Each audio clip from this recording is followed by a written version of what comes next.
potentially get to talk to somebody, but I think since we're running the singles bracket, probably not really going to have that much of an opportunity to get conversations with either of our winners. Potentially.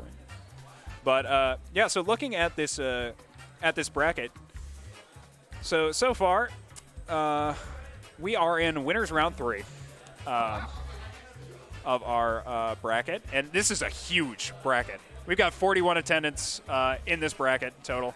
That's a meaty bracket if I ever did see. We've got everybody. We got everybody. Your mom's here. Your dad's here. Your cousin's here.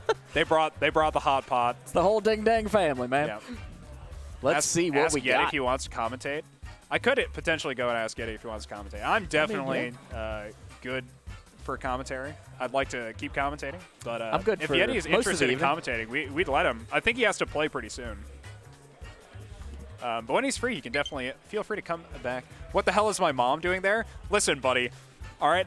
Your mom and I have a very special relationship, and that relationship is the number that she has on her phone. Oh, no.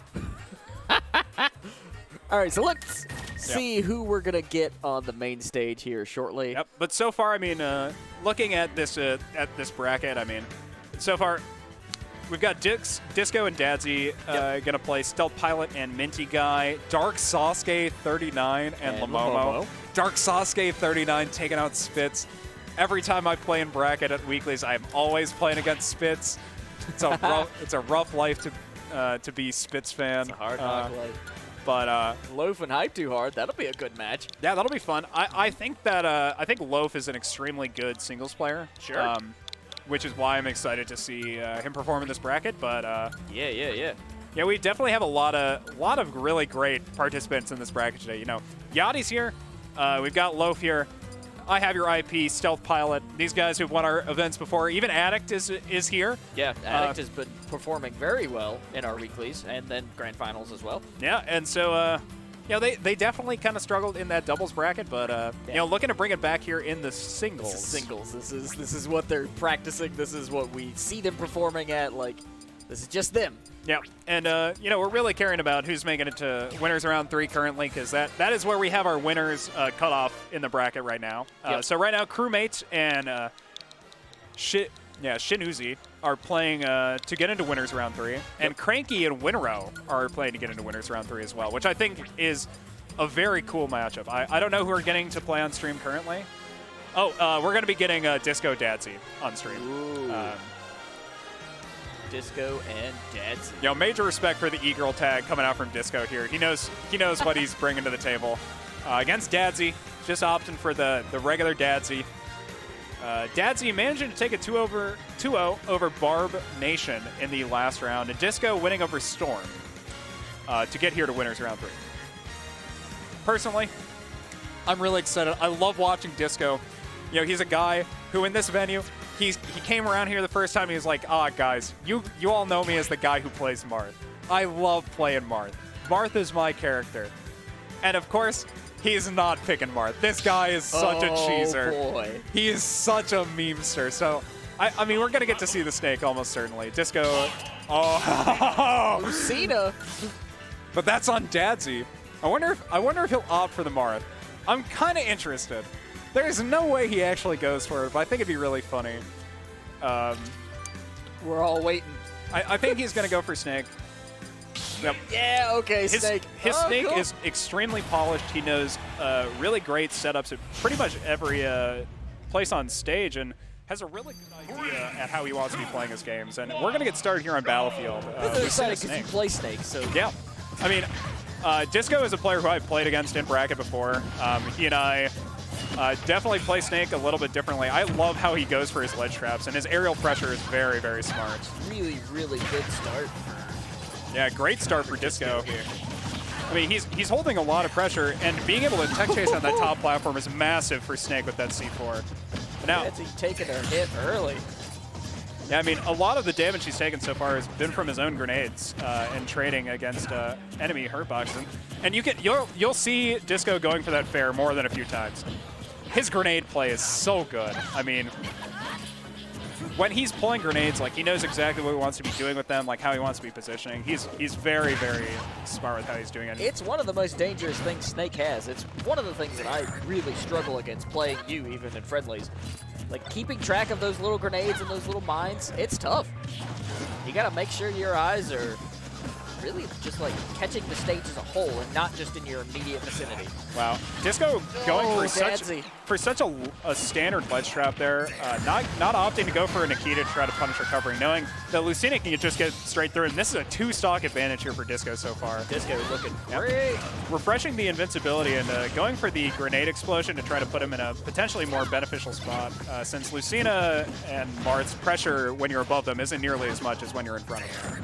Right, they have really good horizontal play. That was a great catch slick. on that Cypher. So breaking the Cypher and hitting the Snake while he's connected to it. So that's a first stock here for Dadzie. Could Dadzie make this comeback against Disco? I mean, anything's possible, I guess, but... Yeah, I mean, if he can continue to keep Disco in disadvantage for kind of the... I really like that. If he can if he can keep Disco at disadvantage for pretty much the rest of the game, I think he's in a really good spot to be able to win. Snake's disadvantage is so poor that if he ever really gets a disadvantage, unless he can find his way out of it, Snake is in a rough spot. But, you know, Disco going for something I really like on stages with platforms. When you are pressuring an opponent who's shielding on a platform with Snake, you just opt to just sticky them. It's so fast, people never react to it. So I would really, really love to see him get a sticky kill this game. But yep, delaying the F tilt there so that he doesn't know whether to go against jab, single hit F tilt. Dadzie keeping the cool, but unfortunately, just the upward spike is enough. Yeah, I mean, his up air positioning has been really nice in this set, and that up air is so strong. I mean, it killed right there at the very end of the game, but even as just a combo tool, it does between about 12 and 15%, I believe. Wow. Which is massive for a single aerial. Snake definitely a dangerous character, a really kind of... Yeah. A character with a lot of different options and a completely different play style from most of the other characters on the roster. Yeah, I definitely agree. Well, yeah, 100% agree. He definitely has like an extremely unique play style in advantage. When he is in disadvantage, he doesn't play the game. He's just like any other Smash character. Right. Because it's the idea of how you put out your hitboxes. Because Snake, he has so many of these slow start hitboxes. And mostly it is aerials. But he has a lot of really great grounded options.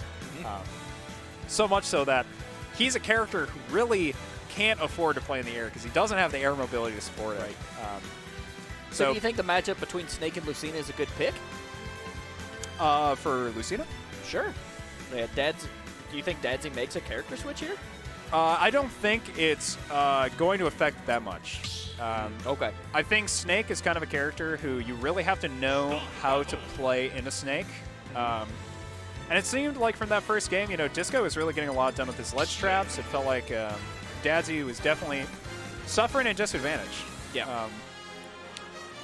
Made a little bit of headway there towards the middle of the match, but just wasn't enough to catch up. Yep. Managed to take a stock and put Snake at disadvantage a few times, but it wasn't enough to manage to bring a full comeback. But Dadzie is waiting an awful long period of time on this character select scene, so I would be interested to see if he opts for a character swap. Some thinking is occurring. Looks like we might even have a little bit of a tech swap going on. Maybe interesting. Controller switch, or maybe something wasn't working quite as well as it should.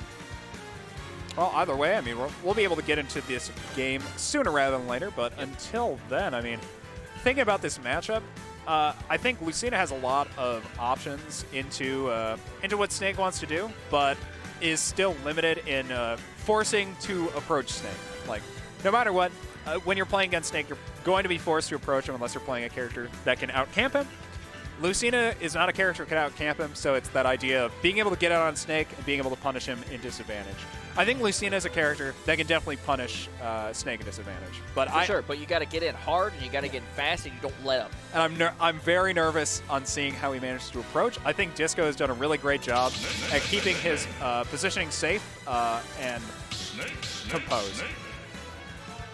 Yeah, and we may even end up seeing a button check before we go back into round 2, or match 2 of winners round 3. I'm not sure what's going on right now, but something's happening. Yeah, we can go look a little bit at bracket, see what else is going on. Winners round 3 is being streamed. So Cranky has made it on to winners round 3, taking a 2-0 over Winrow.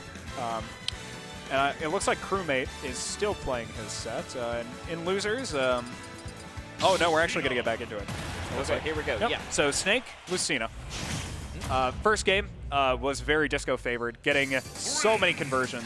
And this time opting for small battlefield. So there's no top platform this game, which I think is better for Lucina. I think Snake, Snake can definitely pressure very well on the top platform with C4 and a lot of vertical options. Keeping the grenades out there, of course, as a Snake Interesting. does. It looked like Dadzie actually went for a boost F-tilt to start that off, so just to try to get some more advantage for themselves. I almost wonder if he needed to go for the counter there, just to be able to recover against this double up smash that Disco is putting out. Using the lingering hitbox in that bear there, I mean, these traps are going very, very well so far. Yep. Disco just in control, and even things on. Yeah, I mean, even getting the air dodge read there to get the late hit of the up tilt, it was a weaker hit. Oh, if he back threw there, I'm pretty sure he was just dead. In a back throw into Cypher, or into C4. Might actually have been a little bit too high of a percent there. But taking the first stock here for Disco. He has his C4 placed, by the way. And it just blew up. Disco's looking great here in the start of match 2. So it was Butterfly on the side platform. Oh, wow. Which it means it's just very much more difficult to see. I really like that. Knowing that the only way that he can prevent himself from taking damage, and the only way he can actually pressure with that last grenade is by throwing it down. And even covering his escape a little bit more with C4 and the Nikita there. But now it's even stocks, but 70% here for Dadzie. Oh, Sticky's him there, and he's dead! Oh, gets the air dodge, though. Wasn't a combo. Wow. Catches him running in, though, too far. Expects Disco to shield, expecting an option, but instead just pulls out the up tilt, and that's a clean stock. So 5% here, 13 now for Disco on this second to last stock. Dadzie's just trying to get any sort of combo off and just cannot get through these explosions. Yeah, I mean, when you're behind against Snake, you're just forced to approach it. Wow, that was... I mean, this gameplay is so incredible. Like, really good. Playing very smart around these grenades, but Disco is still managing to pull out advantages. Wait, is Disco the player that didn't play doubles? Is he the... No. He played doubles. Oh, did he? Okay. Oh, yeah. He played doubles. He went 0-2, I think, on doubles. Just making sure. I could be wrong. But, I think he was catching him slipping there with that C4. Going for the hard read on the S smash. I mean, this is looking like I want to say an over game, and even reading the air dodge down there. Disco is definitely very experienced in showing it in this game. Dadzie. Yep. Catching that rollback. Oh, Disco. Yeah, Disco, I mean, playing really clean in that whole set, I have to say. Like, very well played. Really great use of ledge trapping, using a lot of different Snake's tools to be able to hold pressure at ledge. Disco as Snake is one to watch.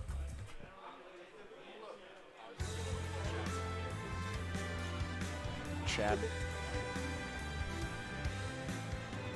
But you know that's the end of that set. Disco's going to be moving on to play against the winner of Yati and Legit. So very exciting. I'm not familiar with Legit, but Yati, of course, we saw walk away with a victory in doubles. Yep. Yati definitely pretty good at the game, especially known around here for playing a few characters. I'm excited to see who's going to be playing in bracket. Normally, when he's starting out in bracket, he does like to have fun. Yeah. I've seen him play Falcon and Ganon and lots of different stuff, but. He could just be opted for Mega Man. I think he's trying to win this bracket, so he's probably going to want to win the entirety of it. I'd hope so. But pretty soon we're going to be getting into this this next match. But until then, I mean, we can talk about what just happened. Disco and Dadzie. Disco taking it 2-0 in a pretty commanding set. I would say. Yep. Dadzie at times attempted to contest the Snake, but it really just felt like forced to walk into Snake for 2 whole games is just no fun for any character who isn't super fast on the ground. Lucina, relatively good ground speed, but still very difficult to fully get in on Snake and stop the things. Even in mid-combo, Snakes has got a grenade out his back pocket. That is true. And then that goes off and it ruins the combo. It's hard for Lucina to stay in that situation. Yeah. In those instances, you really need to be able to space super well to be able to play around the grenade explosion. Yeah. Just because it is frame 1, so you can just insta-pop out of it. But not really able to do much there, Dadzie. And Disco moves on. But now we're got? Into our next match. And it's going to be Hype Too Hard and Loaf. All right, here we go. So this is Falco Wario. We've gotten to see these players play before in doubles. Yeah? No, they didn't play in doubles. They were on the opposite sides of the bracket. So we haven't gotten to see this matchup specifically at all. But we're already into it. And so far, I mean, very, very slow gameplay. 40% here, though, already. So 70% here. Wow. It's a low for Hype Too Hard, but yeah, Hype Too Hard definitely coming in strong, making sure that people recognize just the combo potential that Falco has. Oh, another great little bread and butter combo, but you know, Loaf is a very, very experienced player. I would not be surprised to see him playing this very slow, understanding what kind of options he can go for and when he can go for them. But I mean, still, Hype Too Hard pressuring so much.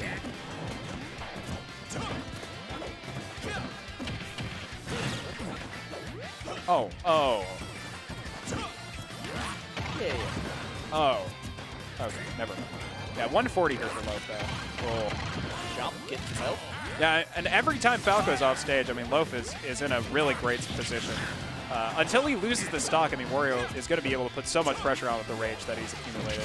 Oh, but yeah, 150%, that Falco down tilt does kill. Has enough knockback growth that it does end up just being a kill move. Now, onto this second stock for Loaf, but it's only 70%. Hype Too Hard has been really clean this set. Yeah, I mean, he definitely used it there, I think, but against Wario, not really a character here going to be able to punish as much with that reflector, but I mean, Falco is looking so good in this Wario so far. I mean, Loaf wants to be able to float and kind of be annoying in the air, but Falco prefers the air. But Loaf taking that stock onto second stock here for Hype Too Hard. Still sitting pretty good. Huge conversion so far. 45%. I mean, it's back to even. 50% and a full charge loft. This could just be a lethal situation here for Loaf. Hype Too Hard definitely taking things a little cautiously, using that reflector to keep the bike away. Yeah, I mean, he's got to play cautious here now. If he gets hit once, he could potentially get touch of death into the waft. Oh, it's dangerous. 86%. I think Falco would potentially be above a range for any sort of instant dive. So, if he had read the air dodge there, that would have been massive. Oh, that was clean. Yeah, catching the two frame with the down air, but not. Again? Yeah, it converts that. That's huge for Loaf. He's got the waft in his belly too, yeah. so this could be a victory for Loaf. Yeah, this is huge for Wario. He's in such a great position for what the situation Yeah, the Hype Too Hard knocks him out. Not really able to land there. I think he wanted to slip out that platform with the dare, or at least set up a situation where Hype Too Hard had to guess, but he guessed right either way. Already starting off pretty good damage, and I mean, Loaf is really looking for this waft. I feel like he really wants to get this waft combo with this 36%. It'll start being able to kill when he hits 50. Nope. Okay, we're in the danger zone. Oh, wow. Okay. Going for the bike setup, but not able to convert into the waft. Still holding it, though. I mean, that's big. Being able to hold on to this waft, and maybe even not even needing to use it. Chomp to hold more advantage. 120% here on Hype Too Hard. He goes for the offstage waft.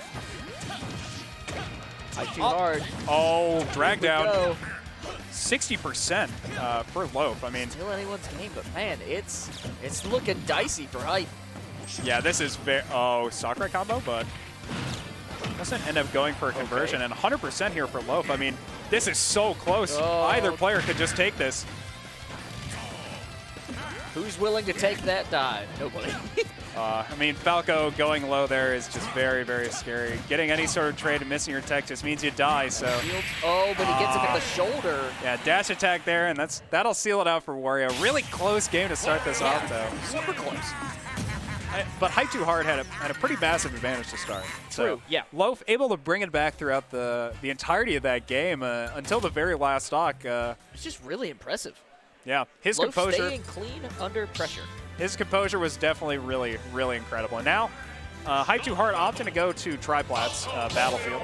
Yep. Which I think makes sense. He wants to be able to pressure Wario more with these drag downs and more in the air. So I'm excited to see how this game goes with the last one being so close. And, you know, we're into it now.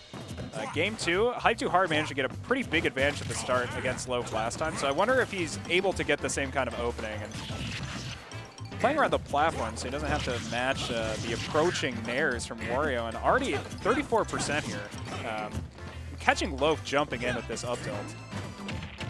Definitely a lot of early explosive potential from Hype Too Hard. He's just making sure that the hits keep coming. Yeah, I mean, so far this is so nice. It feels like Loaf wants to be able to play a little bit more reactive, even holding shield for a really long time on that left platform. But now, you know, bringing it in, playing proactively again. 57% here onto Hype Too Hard.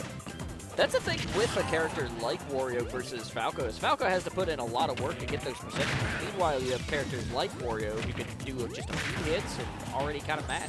Well, I actually think they kind of have pretty similar builds in terms of like their damage percent and even how they want to combo. I think Wario is a little bit different because he does have a much more clean finish to his kills.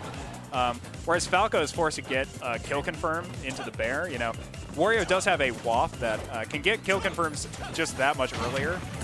Oh, but catching that grab with a spot dodge. The Hype Too Hard off to another big lead. Yep. This time, smaller than last time for sure, but he's on his counter pick stage, so he should be able to get some work done. But already starting off 30% here. And yep, down tilt into dash attack. That is a confirmed, so first stock down for Hype Too Hard as well. Even on these second stocks, practically even now. Loaf definitely keeps that motorcycle in play. We've definitely seen it come into factor in a combo or two. I almost wonder how these nairs trade when both players are approaching. Because it feels like Hype Too Hard has wanted to play on these platforms so often. Yeah. But instead, just resetting back to neutral and Hype Too Hard holding a 30% advantage here.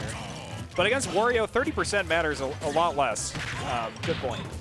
Because any sort of long combo, any sort of like long extension can always end in a reflect. Could just be a waft.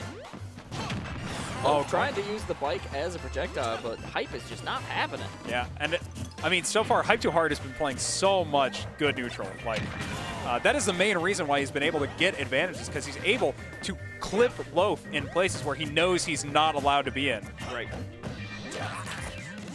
Like even now, pressuring him with that fair on shield, knowing Loaf can't punish, but oh, that's a bear. Was it bear? Yeah, bear, or back air. Oh, back air. Yeah, so that was a raw bear. And now, huge conversion here for Loaf, 48%, and this is waft range for Falco. Oh boy. I mean, he could go for a, like a falling up air into just a straight waft. It's definitely a scary situation to be in if you're Hyped Too Hard. Oh, going for the raw one. Missed it. Now, I mean, I'd say Hype Too Hard's in a great situation now. With that waft being offline, you can kind of afford to play a little bit more aggressive and playing on these triplats. Reaching that percentage gap fairly quickly. Just letting him land there, unfortunately, though. Not even able to contest the landing with an up tilt, anything like that. But now resetting back to neutral, 40% lead here for Loaf. The player's looking for an opening. And that, I mean, that Wario dash attack has been so good. It's been so good for Loaf so far, in doubles and in singles. It's fast and it hits really tough. Clutching out more than a few stocks off of just really nice confirms. Oh, if that bike caught the side B, that was an over game.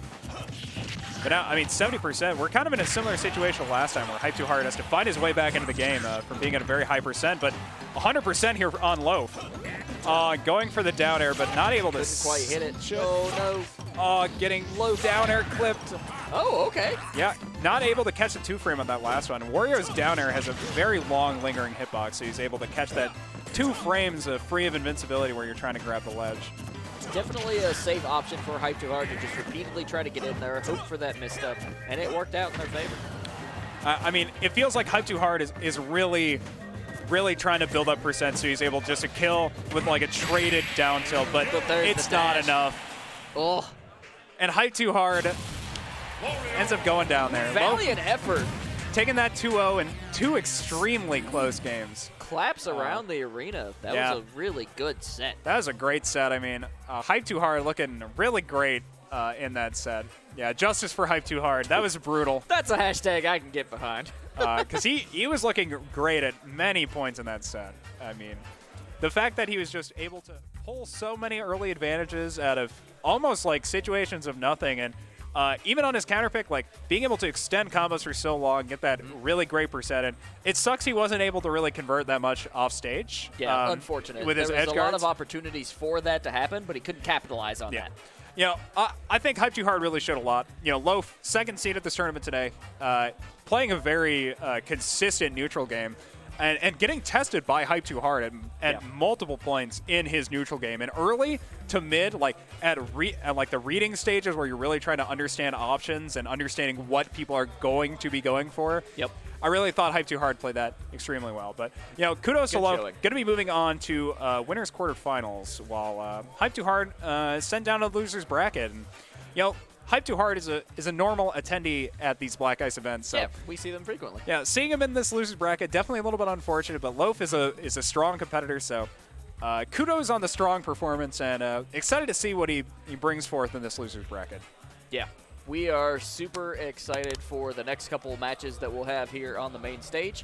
Of course, things are still kind of developing as we speak. Disco will be facing either Yati or Legit coming up soon in the winners quarterfinal. And, you know, you got to be thinking it's Yati. Not going to be pointing any fingers there. Sure, but Yati is just such a strong player that the math checks out, right? He's got the one at this tournament. He's got the one seed here. But, you know, we got a lot of potentially a lot of potential challengers here in this bracket today at the very least. I think so, yeah. I mean, right there, we just saw a really great set from Hype Too Hard Loaf. Even though it was a 2-0, both games extremely close. Hype Too Hard barely managed to get out-clutched there. Loaf managing to clench that. But hopefully we'll be able to move into our next game pretty soon here. It looks like we're going to be getting Minty Guy's Stealth Pilot. Looks to be the case. I mean, this is still winners round 3. Yep. So Minty Guy, I should remember what Minty Guy plays. Ooh. Because they are at our brackets regularly. I don't see them much on stream. Yeah, that's the other thing too. Is unfortunately I don't think Minty Guy has been on camera as much.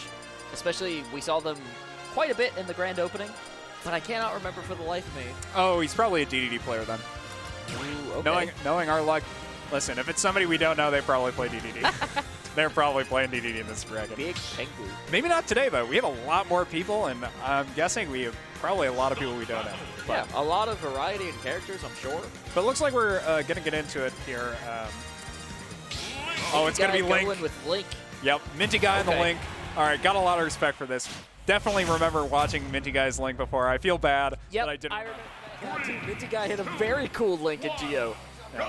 But now, getting into it, Stealth Pilot and Minty Guy. Stealth Pilot being our resident gym leader. Oh, that was Here comes a lot of different big, heavy options from Stealth Pilot. Definitely working in the bread and butter Bowser situations. Yeah, and as Link in this matchup, you don't want to get close. No, you want to keep those projectiles and keep that big guy away. You have 3 projectiles to set up shop with, so you should try to use them. You've got your bomb to be able to help with traps as well as potential combo setups depending on how well you combo with bomb, and your arrow to kind of do the same, both to pressure mid-stage as well as a additional item. But now, so far, pretty even. I mean, Minty Guy able to hold a lot of space. Holding the ground with that boomerang. Yeah, that's big percent. And being forced to recover against this Flame Breath is never nice. With the up smash is definitely a place you do not want to be. Yeah, predicting the dropping with a attack on top of him. And, Stealth Pilot taking a really good option to punish that. So, big stock lead here, 92% on Bowser. He probably won't be dying in this match until around 130, I want to say. Unless Minty Guy is able to just get a really hard read. Oh, with the boomerang. That was good. Very good setup. Yeah, that was so nice. Getting hit with the second hit of the fair off the returning boomerang is so massive. Yeah. Minty Guy, here comes that bomb, maybe? Nope, not yet. Yeah, trying to get that full conversion in the F smash for max damage, but unfortunately, the bomb in his own hands. Yeah, not able to do it. There's definitely some crafty things we've seen Links do. You were showing me some combos that are just absolutely silly, so who knows? Maybe Minty Guy can pull out one of those big. Oh, no. Oh, that's an unfortunate Couldn't SD. recover. I mean, if I were Minty Guy, I definitely would be camping extremely hard in this matchup. I think approaching Bowser is a losing proposition. You're always going to be trading more percent than you're ever really gaining. And I think I'd use Arrow a lot. I think Arrow is a really underrated tool in Base Link's kit. Because it's different in the regard of Base Link's arrow can actually give you an additional projectile. Sure.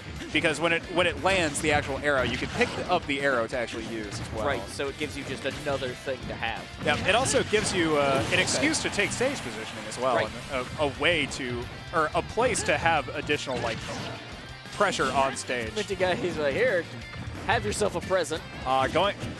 That must have been a stick missed input pivot grab. Never what you want to see. And the B reverse flame breath is in there for about 40%. Wow. Don't want to get caught on the receiving end of the flame breath. Here comes Stealth, definitely keeping things a little hot. Minty Guy throws. Yeah, I mean lots of projectiles. He knows that he can't get too close. I don't know anymore. That's a shield Ooh, break. that's a shield break. Okay. Push him off. Here comes some spice. That was definitely something that I just watched. Wow. Oh, and this is not Minty Guy 7000. This is Minty Guy 700. Oh, okay. One extra zero. All right, to be fair, I'm kind of touching this. Minty Guy getting shield broken there. Never want to be in that position. I've been in that position before, getting shield broken by Stealth Pilot on stream, so I could definitely feel it. You're probably just laughing like, fuck. Yep, like nothing else I can do here. It is what it is. Shield break on Bowser is so satisfying to pull off. It is one of my favorite things. It's definitely a pretty easy one too. Just one move. That's quick, what I like about it. It's insta pops the shield. Yep. But going back over, hit him with something big. Going back into that matchup again. Minty Guy 700, not 7,000. Yeah. He's not that That's powered on up. me. If he wins this set, he could be 7,000. Yeah. If he wins, maybe we'll add an extra zero. He's got that power up. But in a game two, I like the start. I really like the attempt at the start, but so far not really doing too well for Minty Guy. Trying to opt for the blade beam at the start. Where if you're at 0% with Link, you can shoot out a projectile that is just very light. Just like you do in the original NES release. I really like the attempt, but I don't know how effective it would end up being either way.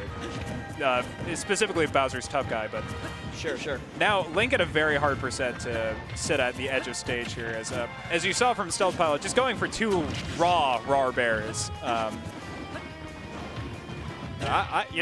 definitely scared for this Link at about 90%. Yep. But yeah, I think Minty Guy holding their own though. I think playing slow is so beneficial to Link in this matchup, though, because you have a lot of slower aerials than Bowser anyway. Yep. So you don't have that much of a reason to play fast. I like baiting the bomb recovery there as well. But I think, like... Oh, okay. Nice. Yep. Okay. Playing this matchup slow is always going to be beneficial for Link, which is why I think it's really great he went to a larger stage, give himself a little bit more time to react to the Bowser approaches, see what he's going to be doing, and throw some projectiles out accordingly to get to punish that.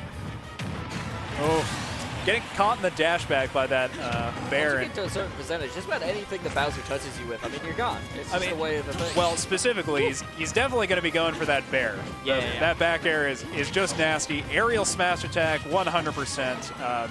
And against Link, on a stage like Kalos, it's probably going to kill about 80% on ledge. Right. But so far, I mean, Stealth Pilot trying to find openings and using a lot of Bowser's different options to try to get more. Oh my goodness, that dash back F smash was just. Shield gets the shield break. He's dead in F smash. Goodbye. Oh, down smash though, and he dies. Minty Guy holding an advantage in this game until he wasn't. Yeah, it's one of those things where there's a really great effort, and he's really kind of playing the character how we would expect, right? Like in this matchup. Trying to cover high and low recovery there. See if Chad wants me to change it back to Minty Guy 7000. You're going to have to give me a reason to do it. Oh, trying to cover that, but no dice, and now we're pseudo back to neutral. And Minty Guy's got to be able to find a way to clear this stock before he takes too much extra percent from this Bowser with Rage. Yeah, He's just looking to build up that percentage. I mean, he's really looking for a kill confirm, like 100%. There it is. All right. Well, that wasn't a kill confirm. That was a raw F smash. Second hit. Way. Yeah. Managed to get that kill. Oh, pushing nice the bomb a little bit forward. Okay. Taking it around. Spot dodge into the grab, and that's a decent amount of percent, but he's just trying to schmix him, pressing all the buttons at once. That was very good. Oh, Stealth Pilot could die here. Oh, going for the spike, but no dice. On the ledge. 100% here. Trying to see if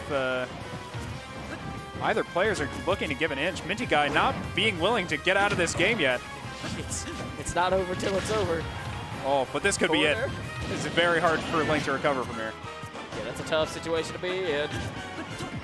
You know, Stealth Pilot not wanting to take any risks there. So many close calls. High in the air, bomb. And it exploding there. I mean, that could end up being really bad. Okay, Catching the dash back. Oh, no. One of these F smashes was going to hit. And Stealth Pilot moving on. Yeah, but those are some close games. Yeah, Minty Guy really put on a great performance. I think the matchup definitely, there are some good portions in it for Link, but I think it's really all stringent on the game speed. If you're really able to play your tempo of game. And that, we really saw Bowser being able to take over a lot of these neutral interactions. Yeah. So, Stealth overall, Bowser is also just tough to beat in general. Like, that's a scary player. I mean, Bowser has a lot of, pretty significant weaknesses. Stealth Pilot, accounting for that with some really great neutral game and playing around the character's tools so well, making it so you never really know what's coming next. Yeah. But Minty Guy definitely shown a lot of strengths in parts of that matchup. I think his first stock on Callus was extremely good. Really being able to play his tempo, play his game, and unfortunately just not able to convert that past the first stock. Couldn't get those kills, unfortunately. Yep, so now Stealth Pilot's going to be moving on, and he'll be playing against Llomomo in the next round. So that'll be an exciting set. These players have played against each other more than a few times. Yep. And I'm excited to see what matchup Llomomo goes for, because I do think the Donkey Kong can kind of schmix up the Bowser. Yeah, I think Donkey Kong, but I think we've seen Llomomo face off against Stealth before in the DDD versus Bowser matchup, but there was a time or two, I believe, where he threw out the Donkey Kong, and that looked better to me. I think in this specific matchup, I can definitely see it. I think Gordo can really struggle, especially against Flame Breath. I feel like I don't know what you're using Gordo for in that matchup unless it's just on ledge. And even then, I feel like Bowser can just get up Flame Breath or just jump off ledge Flame Breath, and it's just hard for you to ledge trap him. Yep, it's a tough situation. But for Donkey Kong, I mean, you're playing into a big body character with a character with massive hitboxes. So I would not be surprised to definitely see some success over there. And I am unfamiliar with the two players who are stepping up to the stage. I'm checking it out. That looks like Yati. Looks like it. Well, I mean, we'll get to find out pretty soon. I do believe we might have Yati versus the J. I want to stand up, but, well, you're going to see my Snowflake sweater again. No, that's okay. I got you. We had that. Oh, is it? I don't think so. Sumia tag. This is sketch. Yeah? Well, personally, I don't hate Sumia. I don't love Sumia. Sumia is a Fire Emblem Awakening character. Oh, okay. Or at least, if we're thinking the same one, I could go look up a couple, a disambiguation of, what Sumia is. Who do you have?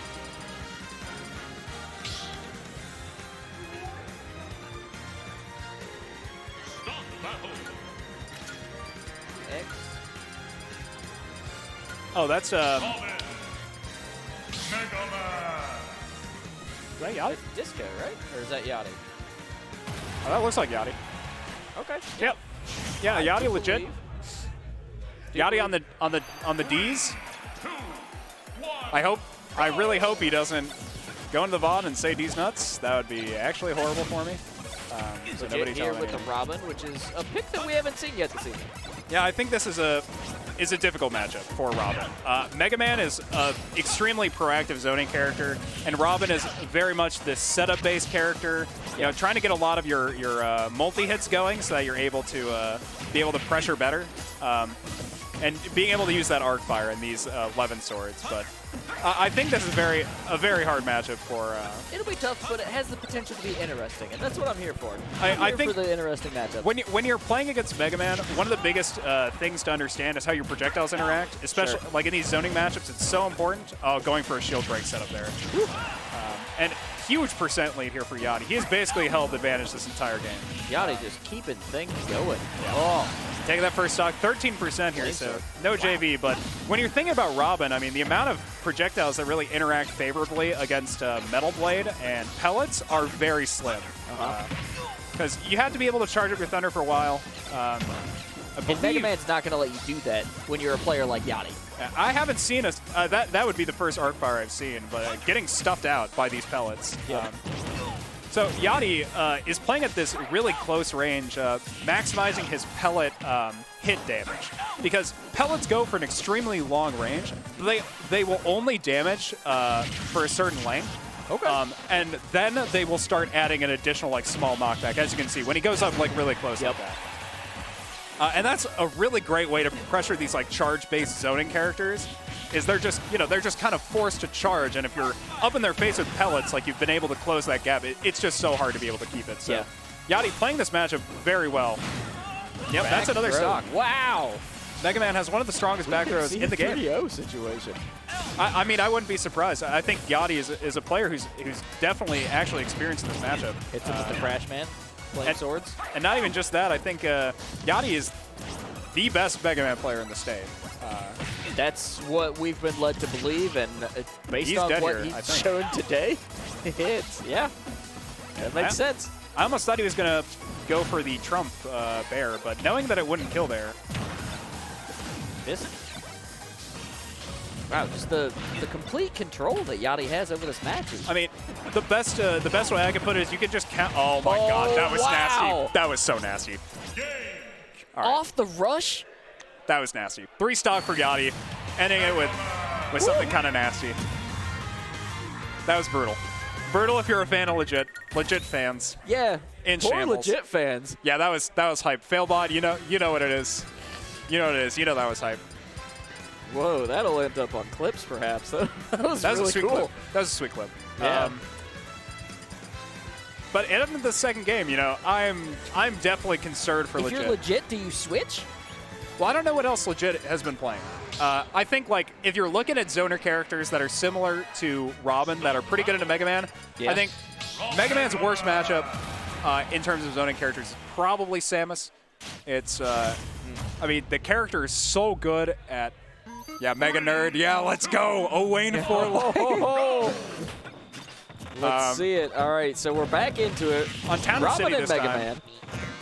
Robin opting for a larger stage to try to give himself a little bit more space, but you know, playing up into Mega Man, I don't think benefits the stage choice that much, unfortunately. Yati is just coming in with murder intent. I mean, the basic Thunder just traded with 1 pellet there, which is not the kind of projectile interaction you want to be on the losing side of, because no, Robin at a severe disadvantage. Pellet is basically just, and we've been seeing that setup all in the doubles bracket. First time we've gotten a seat in the singles bracket. This up air to the fair, such a great mix-up for GI and just able to kill super consistently for Yati. So off to a really quick first stock, just like in the last game.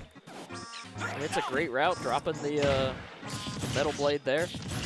Oh, double bear, I mean, lapping him on this second stock. And oh, Yati, come on. I mean, that was a lot of pressure. I mean, the metal blade covering the shield and going for the grab as soon as he lands. I mean, Legit doesn't even have time to think hardly. Yeah, pretty much. Mega Man puts so much pressure on you because he is like one of these proactive zoning characters who can really just get a lot of stuff done when he's actually in your face.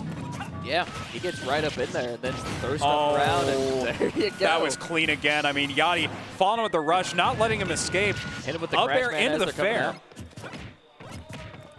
On this potential last stock for legit in this winner's bracket. Oh, right. Yeah, of course, we are 1-0. Yep, 1-0 here for this game. And legit finding it very difficult to get in on Yati, which I think makes sense. This seems very difficult for a slower charge character like Robin. It's a rough situation for Robin. Oh, and he's just dead here, maybe. No. He's got 3 more recovers. Oh, Okay. Yati trying to punish that, but unfortunately no dice. Legit coming in, trying to make something happen. I mean, I think he just wants to get a stock. Yeah, at this point, that's kind of the goal, right? Like, Goal is get a stock. get a stock on Yati's pretty impressive. Flame sword off the stage. He techs those. Yati taking legit out. Double 3 stock. Hit him with the 60 in the stocks. Ouch! Massive. Yati coming out. Yati with looking just really great. Extreme precision. Looking very, very solid. Wow. That was something. Whew. Yep, Yati is the #1 seed at this tournament for a reason. Yeah, that makes sense. So, taking that first set Holy for him, crap. 2-0, 2 3 stocks in a row with very clean, consistent gameplay. Getting some really sweet setups and, Yeah. it didn't really feel like there was that much legit could do. No, it really felt like Legit was just in a situation where there were no options. And that's a weird feeling to be in when you're at this stage. It's a horrible feeling to have, Alex. Yeah. You feel I've like you been there. don't have agency in a 1v1. You're like, 'Cause who does? eyes widen out and everything goes kind of blurry and you're just like, oh, I'm out of my league. Oh. I get it. And this is exciting. Yati's actually going to be returning this stream here. And he's going to be playing against Disco. Okay, yeah. So we're getting E-Girl versus D's Nuts. Or the D's. I'm excited. I think this matchup is not good for Snake. So I would be surprised if Disco plays it. Okay. I really don't like it at all. Let's see. I think how Yati's things extremely go. good at the matchup because he also plays Snake. I think if you're picking Snake at anyone, probably not Yati. And it looks like he's hovering over the Roy here. I know Thinking Disco about Roy. has practiced a decent amount with a few sword characters in this game. I don't know if it's specifically for the Mega Man or if it's for something else, but it looks like he's going to opt for the Roy for this game 1. Okay, yeah. I think it's a little bit of a better decision than the Snake. I think he's extremely good at Snake, but Snake has so many issues in a Mega Man. Pellets just insta-break grenades. None of your projectiles win against his. Yeah. Like Mars, a top-level zero-suit Samus player, into Snake will play Mega Man. This is going to be a good match. I can already tell. Both players just going fully in, and 30% here for Yati to start. 45, and Disco Catching a ride upwards, though. catching a ride. Just evening it up immediately. Both these characters just so explosive, being able to put such high percent off their combo conversions. And of course, Roy is a very, very fast character, so he can really kind of move around very quickly and reposition. And Yati is so smart. He goes off Yati. stage, but he covers ledge still with the side B. Flame sword. And now, I mean, he's put so much pressure on Disco without even really, committing that much, I would Back say. through. Just kind of being able to respond to Disco's options, but missing the metal blade drop there. I think he was going to try to catch the 2-frame as well as the hit from the metal blade, but now moving to the second stock for Disco, and Yati trying to go for some spice. Ooh. Disco not really able to find any place in here. 40% so far, but the Dancing Blades brings it back in. 90% on Yati. I mean, F-Smash at ledge and a lot of different stuff can deal a lot of percent, but that's 2 up airs. That's 30%. It's Another 20. rough to be there. Another 10. He's at 113 from 6 hits. Disco looking for an option here and just, okay, catch him a little bit. Yeah, and he might have been able to convert that jab into a back air. The classic Jair maneuver that people are so fond of playing their Roy. But unfortunately not able to get it. But getting with the falling back air there, the Nice. sweet spot, the very close armpit selection from the Roy there. It could bring things back, but of course, But getting caught by that up smash out of shield, I mean, pressure shield too Yep. close against Mega Man, that thing just sucks you up. the scoop and the see you later. Yeah, Yati, huge advantage here, full stock lead, but Disco is not out yet. Yati is still approaching. Oh, Almost catches And the that recovery downward there. fist is scary off ledge. Yeah, I mean, his downer has such a huge hitbox with it that it's also disjointed because it's it's the flying fist. Yep. So it's an extremely safe tool to punish like people recovering low because it can just catch them so easily. That's so smart. I love the metal blade drop into the into the grab, but Disco even it back up. Yep. One stock, but he's got 100%. Can he bring this back? He's Roy with rage. Try. He's Roy with rage. Mega Man could basically die at probably about, I want to say 70% from Dancing Blade at ledge. Yep. If it hits. Oh, 70%? Oh, 80, okay. 90%? Disco has evened this up and is looking really good in this game. It could be really anybody's at this point now. Oh. Ooh. Yati hits him. The Catch a charge neutral shot. get up. Unfortunate for Disco there. Disco taking the metal blade with him as a souvenir. Almost crawling his way back there, though. That was close. At one point in that game, Yati had a full stock lead, but, Disco really holding it down, standing his ground on that last stock to be able to almost take the game, but Yati clutching it out. He's not going to be willing to give away that lead. Yeah, Yati, the truth, definitely putting Yati's pretty good. Yati's pretty good. Yeah. Yeah. I think we can all agree. Yati's pretty good. Yati's pretty good. We're going to be seeing a lot of how pretty good he is, but let's see how pretty good Disco is too. Yeah, Disco's also an excellent player. I mean, we've kind of already discovered that. I mean, Disco, we got to see how excellent he played last game, almost taking it against Yati despite suffering a pretty early disadvantage, but already in the second game, looking kind of similar to the first, and he could just be dead here.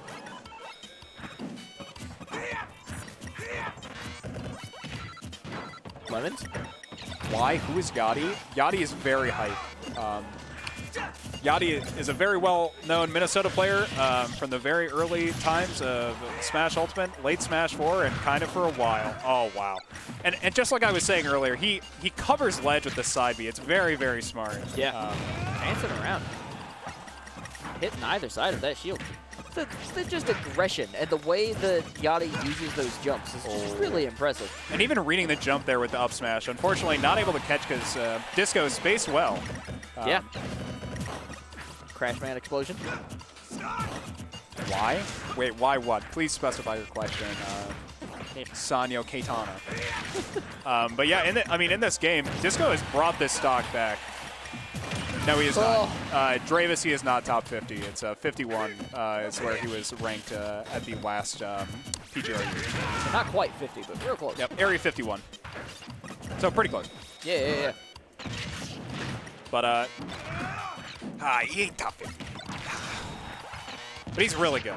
And he's showing it right here. I mean, still at 120%, but putting additional pressure onto Disco. He is playing Mega Man so up close. It is great. Like, into Roy as well, and he's winning these neutral interactions. Yeah, he just gets right up in there. It's bravery and confidence.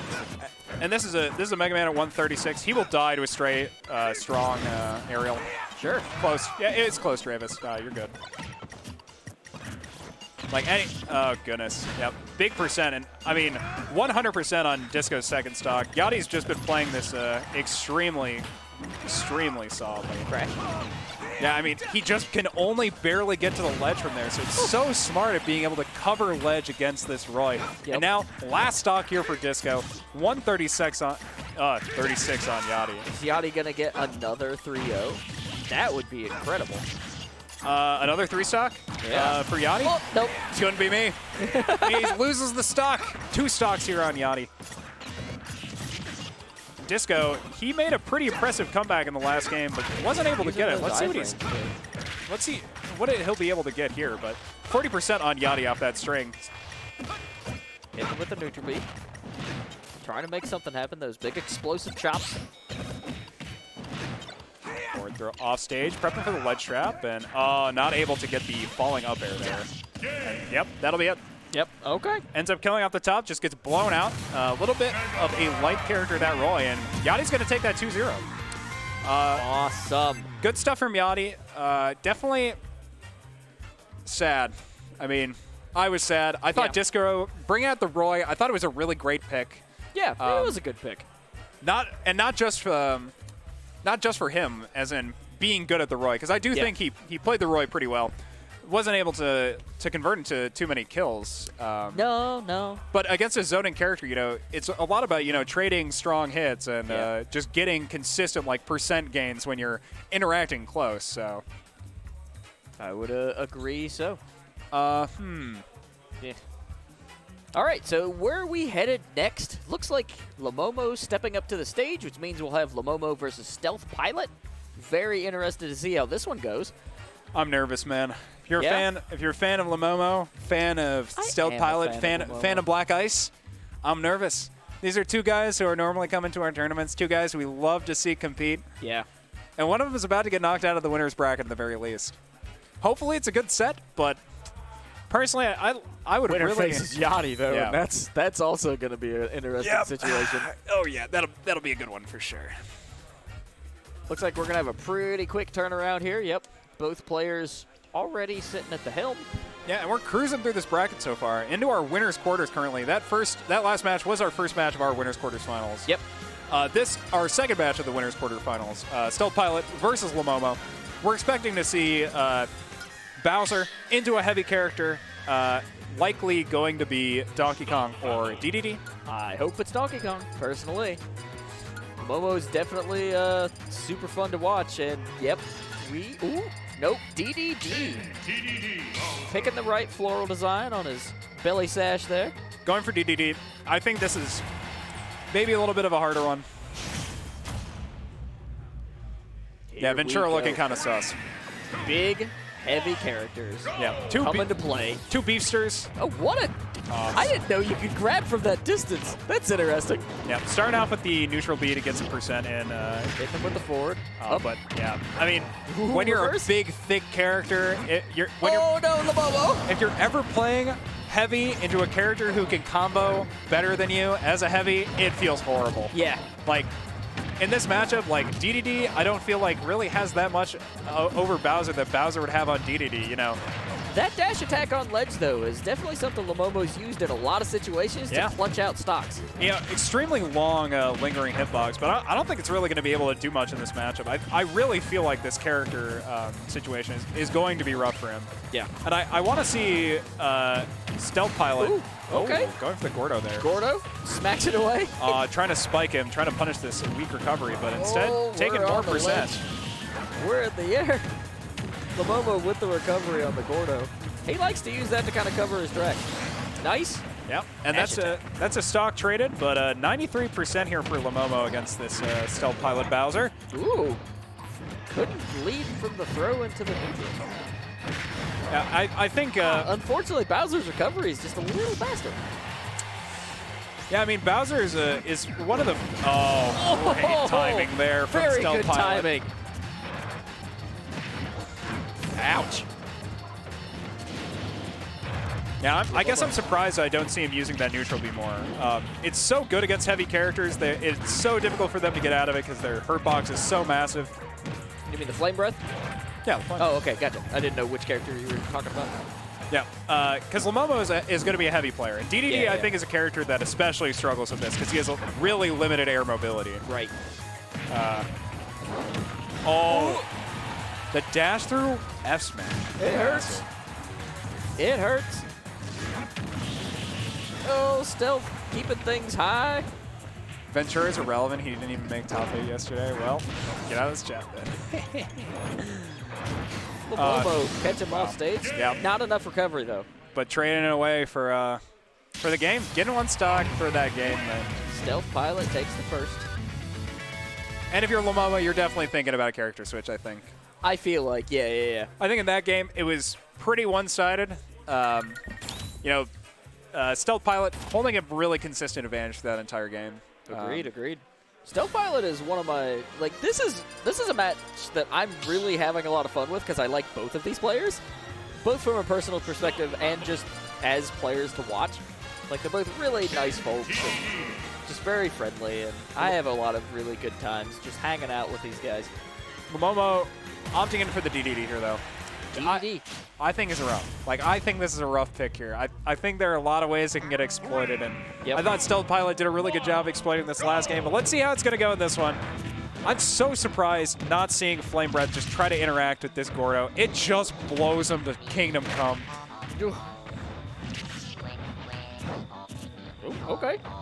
Momo keeping things in motion. Yeah, I mean, so far, playing neutral game extremely well. Yeah. I mean, Bowser has a lot of these large, lingering hitboxes that can really punish big body characters like DDD. Like that Flame Breath.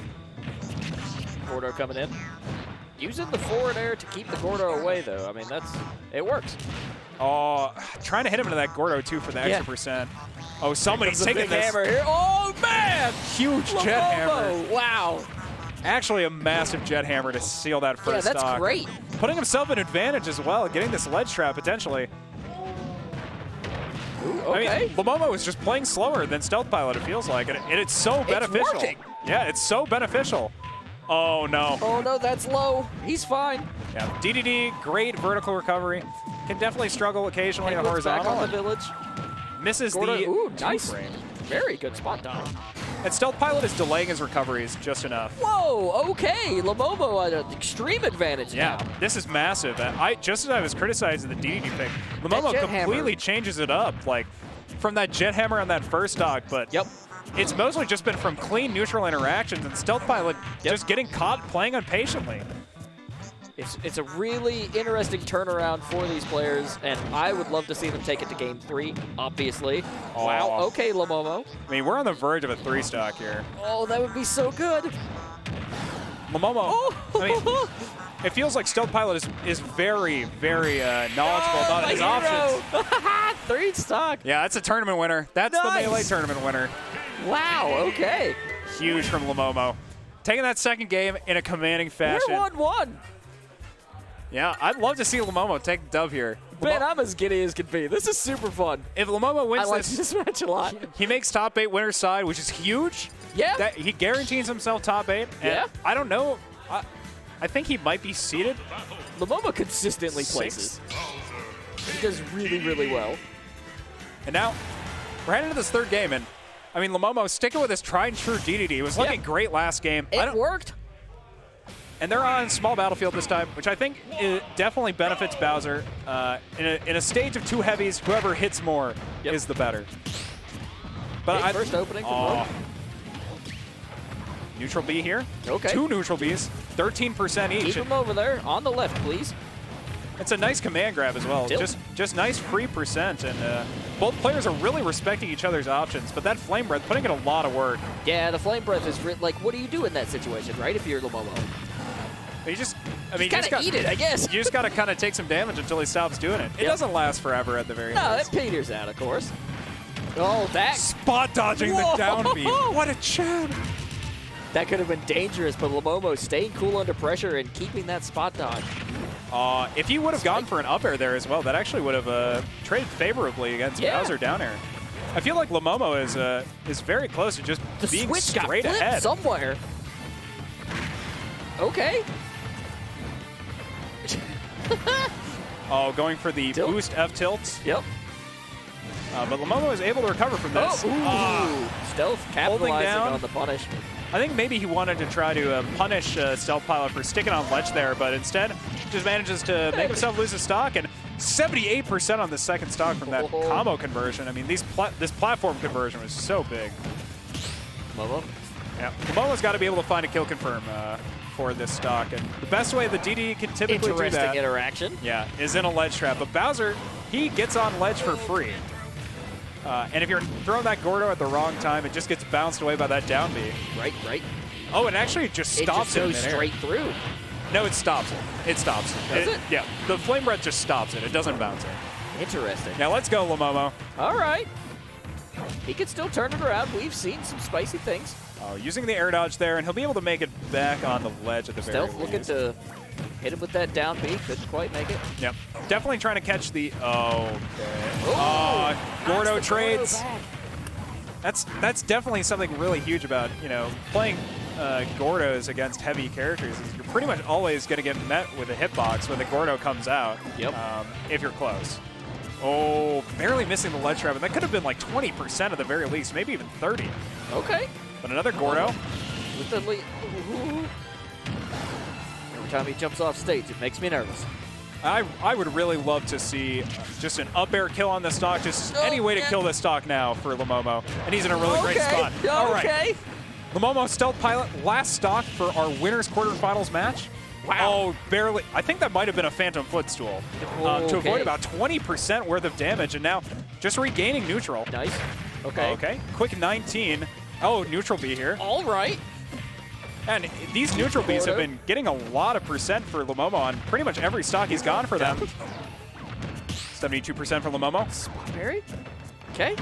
Oh, reads the roll back. Okay. Big damage. 92% on Stealth Pilot. This game is Llomomo favored. Oh, no. It still can go either way, but man. Yeah, Stealth Pilot, very known for being an extremely clutch player. I mean, goes for the runoff fair. Who's coming to get him? Oh, that what was a recovery. Such a great recovery. Oh, up tilt. The dash reverse F tilt, or up tilt to look for more options, but okay. In the throw. Llomomo hitting him with the Gordo. He could potentially just kill him here. Taking his time.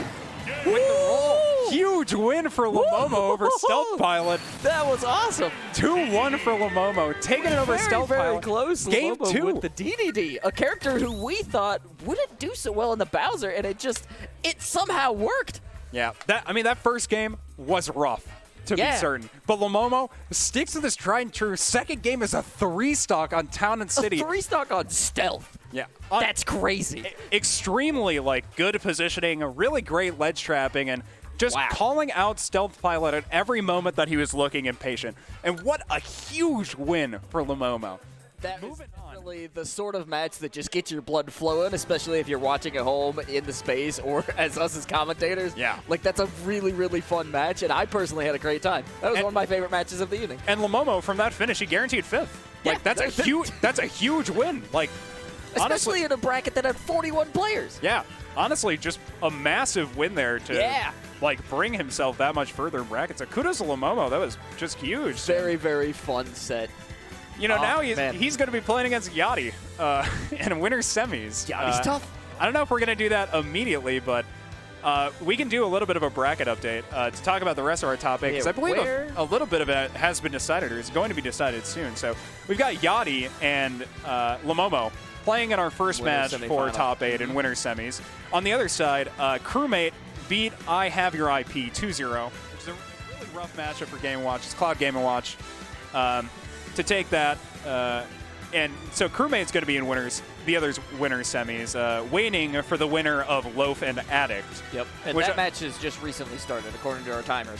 Yeah, which I think is a really cool matchup. I think Loaf is probably extremely good at the Game & Watch matchup, so I would be really excited to see who wins that set, because I do think Addict, every time he shows up to one of these events, he basically just pops up as hard as possible. So.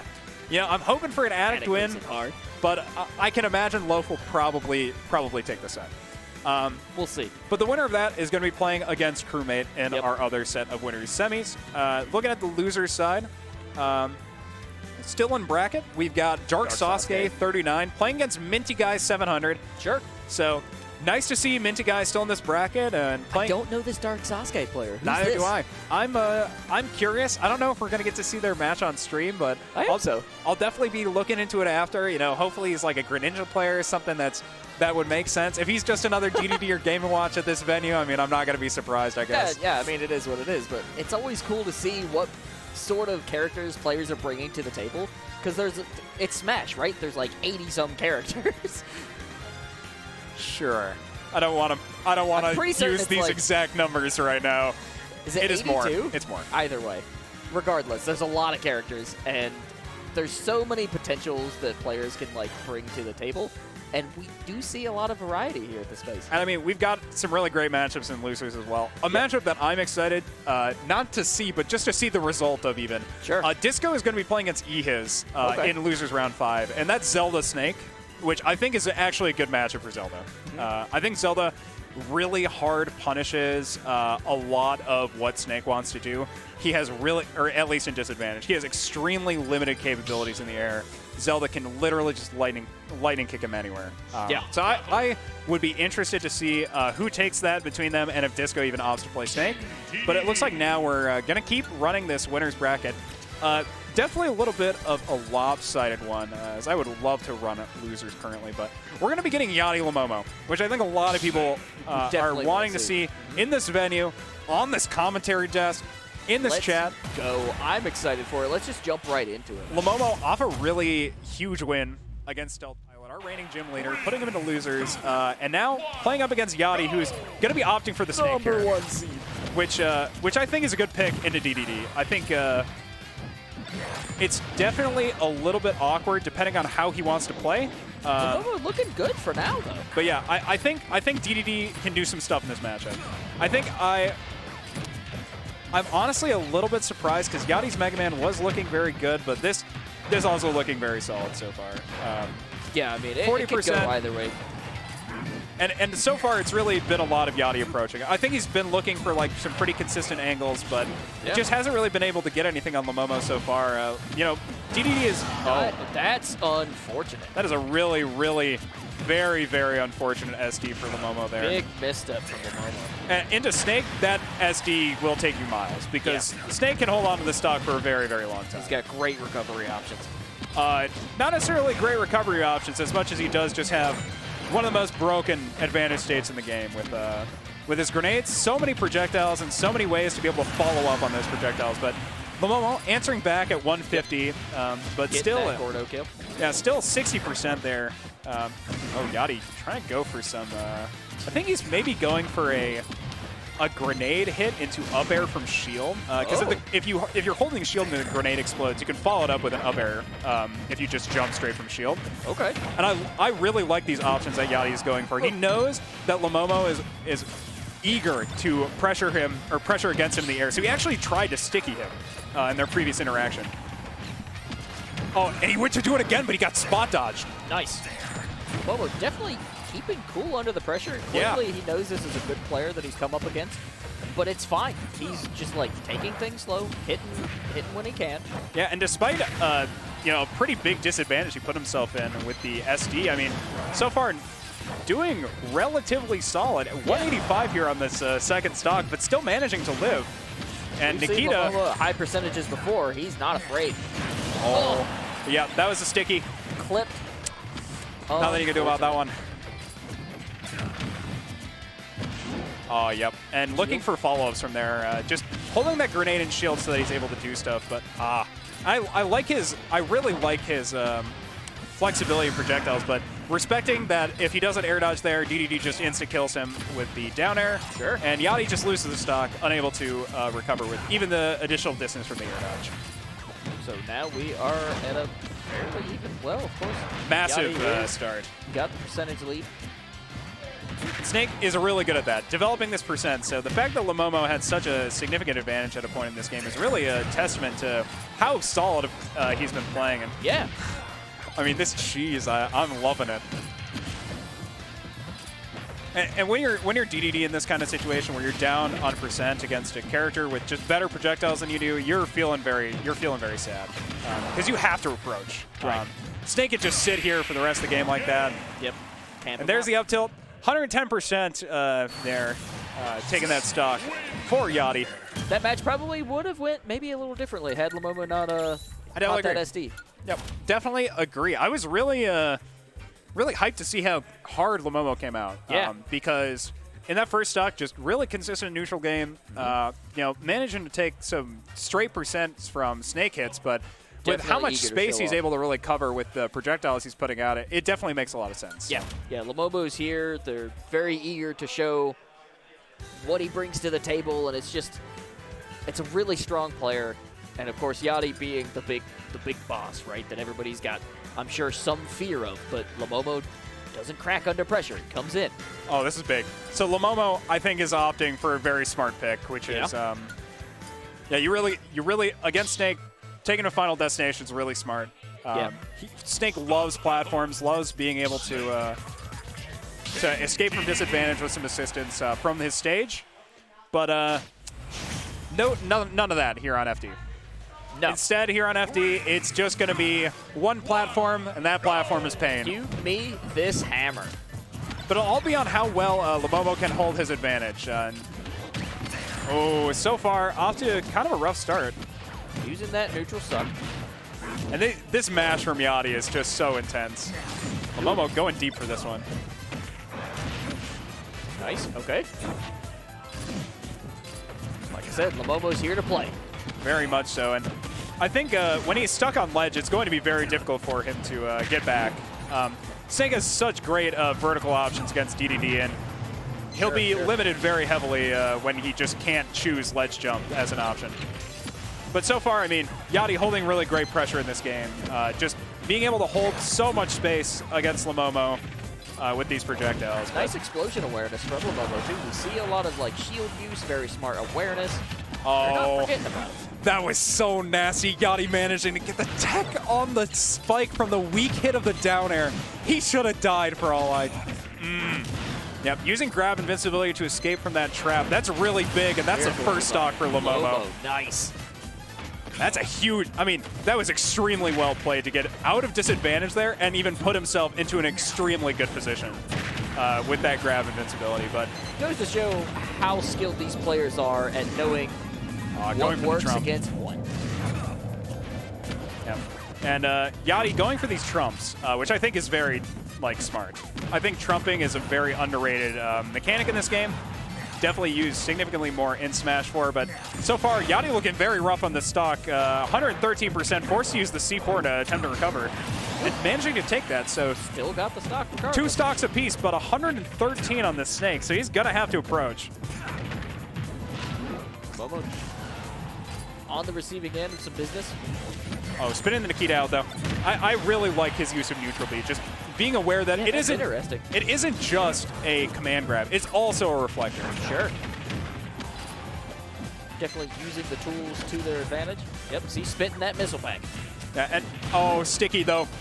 Oh, no. Yati is going to be going for some kind of setup here unless DD managed to get unsticky, but yeah, almost killing off that. I mean, oh, the Gordo. Yeah, that was hit off Cypher. That's really unlucky. Okay. But Yati not respecting that Llomomo is intending on landing on stage there and managing to trade it back immediately, so 0%. We're 1-1 in the stock situation. But this is a far cry from Yati's previous sets. He was just looking dominant over previous games. But even now, deciding to switch off Mega Man, and Llomomo holding a lot of pressure on this last stock. Yeah. Oh, I mean, should Yati lose this match, we might see a switch back into Mega Man. And that's the question if Yati will lose. I think he is so good at playing this, slow, composed gameplay that Llomomo is, I mean, as much as I hate to say it, Llomomo is definitely the person who's feeling the pressure. Going for the spike. Oh, but, I mean, the armor not really able to get anything there for Yati. In a bad situation on the ledge on the Snake. Yeah, and that mortar going super high. Okay. The longer that... A little bit. Oh, catch him with the up air. Fortunate. Very smart. Bait him with the grenade explosion. Try to get him to go for an aggressive option. Then training with his own up air. That's really smart. And Yati taking the victory 2-0. And yep. Very exciting. Yep. Somebody popping off. Yeah, we got a little bit of a pop-up over there. Looks like, I believe this is best of 5. Is it best of 5? They're playing it as it's best of 5. Ooh. They're both still up there. So, I always forget when that starts. Starts at semis usually, yeah? It kind of depends on what kind of bracket. Sure. But we're going to 5. It usually kind of depends, I feel like. But in our bracket today, it is a certain best of 5. Yep, all right. So back on FD, Llomomo going to get another chance to clutch it against Yati, as it's been extremely close in these last 2 games. Yeah, it really has been. Even though it is a 2-0 victory, like, these are fairly hard to achieve wins for you, Yati. Yeah, I mean, I feel like it's more so than going for the heavy loops. That is definitely something. Like, Yati is such an experienced player. I mean, even going for that, which is something that people were trying out in the first few days of when this game was released, which are these heavy down air loops from Snake on Final Destination at low percents. But so far, I mean, Yati's just been playing extremely clean neutral in this game. Lots of tech skill to be able to allow him to approach, but... Ooh! And I believe that down tilt would have killed if the Gordo didn't connect. Yeah.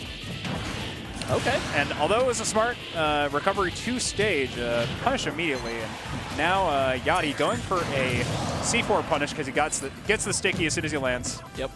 Yeah, I really love the use of the sticky. I think it's so smart, especially against like these heavy characters. They are so exploitable with the large hurt box to get sticky. So really, really good stuff from Yati so far.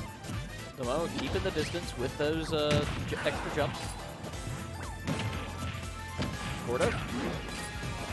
Anytime there's a situation where Llomomo is looking at the ledge, the Gordo comes out. And I respect that. Very it's much a safe so. option.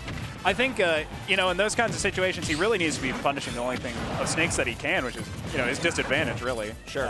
He's able to punish his advantage state because of, you know, the reflector DD has access to. But, you know, I feel like this Gordo can do so much to Snake when he's actually stuck on ledge. But Llomomo taking the stock there, 150% is assisting him in cleaning that one up. But, oh, Yati. There comes the Nikita missile. Oh, and that's the stock with the dare at ledge. All right, here we go. Yeah, back to how it's been for the last 2 games, essentially, just even to the last stock. Already 45% here. Catching some feet. Down throw. All right. Big percent Cover here. things up. Forward smash. And training that Gordo there as well. I mean, 70% here. Oh, that's the sticky. Oh, no. He's going for a setup here. I just know it. He stickies himself, though. It could go. Okay. Back in neutral. Here we go. Nice. Llomomo looking for those big hits. In the air. Unfortunate. Bounce from the Gordo, but there's the Nikita. He's back. But still, so much percent for both these players. I mean, this is literally the match of who gets the next hit. At him.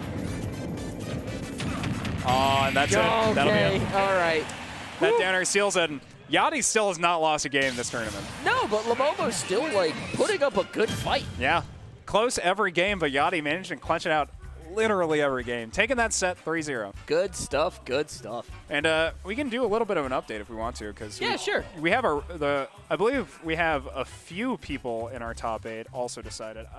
So Loaf is going to be confirmed on winners semis, playing against Crewmate, who is a very, very unknown Cloud player who you've never heard of before. Nope. And in losers, we've got Addict and Dark Sasuke playing. So Dark Sasuke ended up beating Minty Guy 2-0. Who is this Dark Sasuke?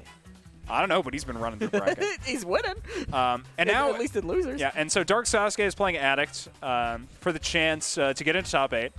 Oh, as well as I Have Your IP is playing against Dadzie. So sword character against Game & Watch, which is rough for Game & Watch, or can be very rough. But, you know, if I know Kareem, who is I Have Your IP, I'm expecting a Kareem dub.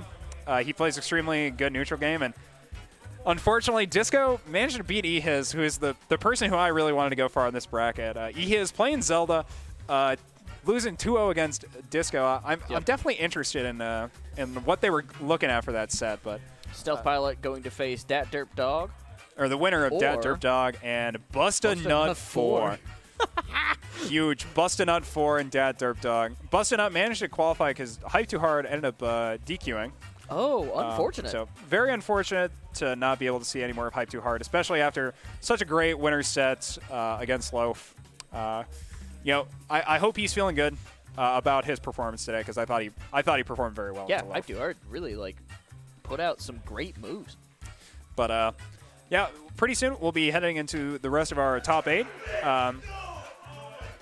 We got shouts in the venue. I think that's Addict. Oh, no, it's not. This is That could have been friendly. Was that a match? I think that's Derp and Busta Nut. Could be wrong. Yeah. Oh yeah, it is. I was gonna say if you're mad after that, that's a Derp. That's a fun Derp game. times at Black Ice Esports. Where we at, man? Give us a rundown. Where are we at? Yeah. In this bracket? Yeah. No. Physically. Oh, I mean Black Ice Esports. Black Ice Esports Lounge here in Minneapolis, Minnesota. Yep. Right by Head Flyer Brewing Company and the Minneapolis Cider Company. Garage door, as well as a street access door. Come check us out. We run a lot of different kinds of tournaments. We cater to the COD community, Rocket League community, FGC community, and the Smash community, FIFA community as well.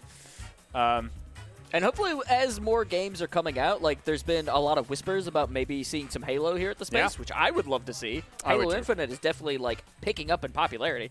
As a free like multiplayer FPS with really good quality, like I would definitely love to see some Halo Infinite in this venue. Speaking of Halo, I'd love to see Splitgate Arena. I really like that game. It's a super cool game. It's what if Halo plus Portal.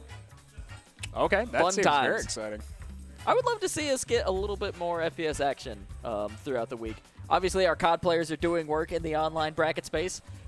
Shoutouts to Keyshawn and the gang. Yeah. Lots of really excellent plays.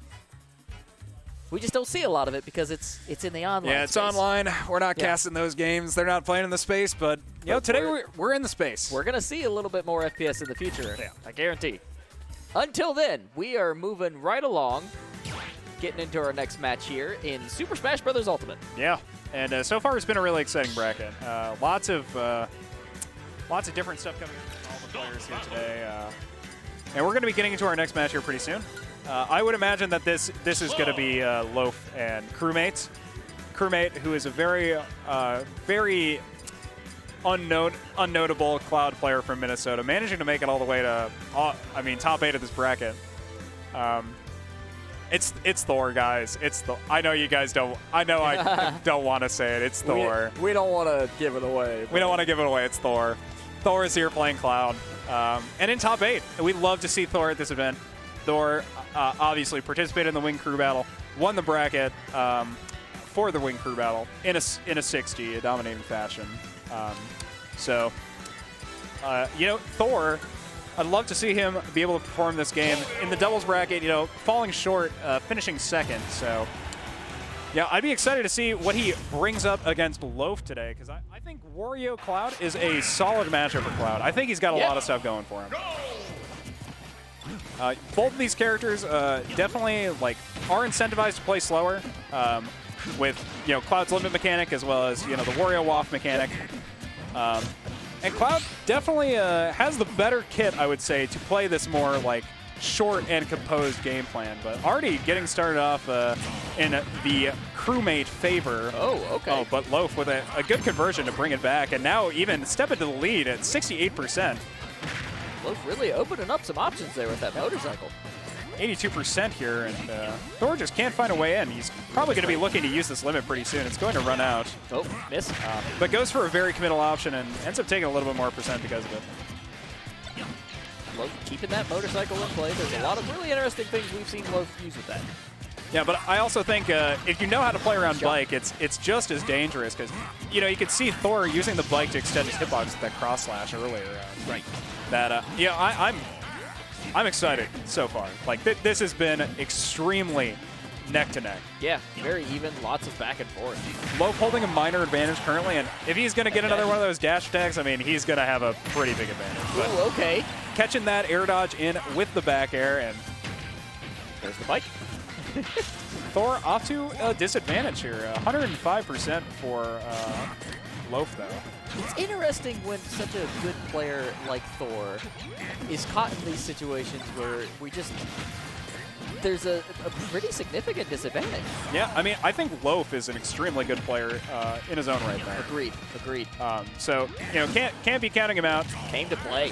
Came to be the second seed of this tournament as well. Yeah, exactly. Oh. Big trade there. 150 here, or 160 on the Warior. Aerial options the Cloud has. Unfortunately, anytime Cloud steps off stage, you're always being put into a very disadvantageous position. Yeah, even there. Catch that Buster Sword for sure. No. Getting clipped by the Warior recovery, just a very tiny amount. Just getting pushed to the very bottom right and being forced to burn limit is so unfortunate. But even now, oh, okay. Managed to trade that stock. 89% here on Crewmate. So overall, it could end up being rough here. Touchdown. Whopped on that. Here we go. Oh, he's got limits, a great so ledge option. kind of no matter where he goes from, he can recover. But yep, okay. Warior able to punish that, and that's a full stock lead here for Loaf. That's big. Yeah. He's been so good with these down airs off stage for edge guarding. It's very nice to see. He's been playing so clean. Definitely throws them out precisely when they need to happen, and it's something that you can almost guarantee happening too. So if you're Crewmate, that's something to like keep in mind, right? Yeah. And if you're crewmate now, I think the biggest thing you're keeping in mind is that Warrior's going to fart on you. Yeah. Warrior's got the fart ready. That's the reality, right? Here comes the toots. That was a Phantom Footstool. Those have been big, I feel like, this tournament, in very like low-key fashion.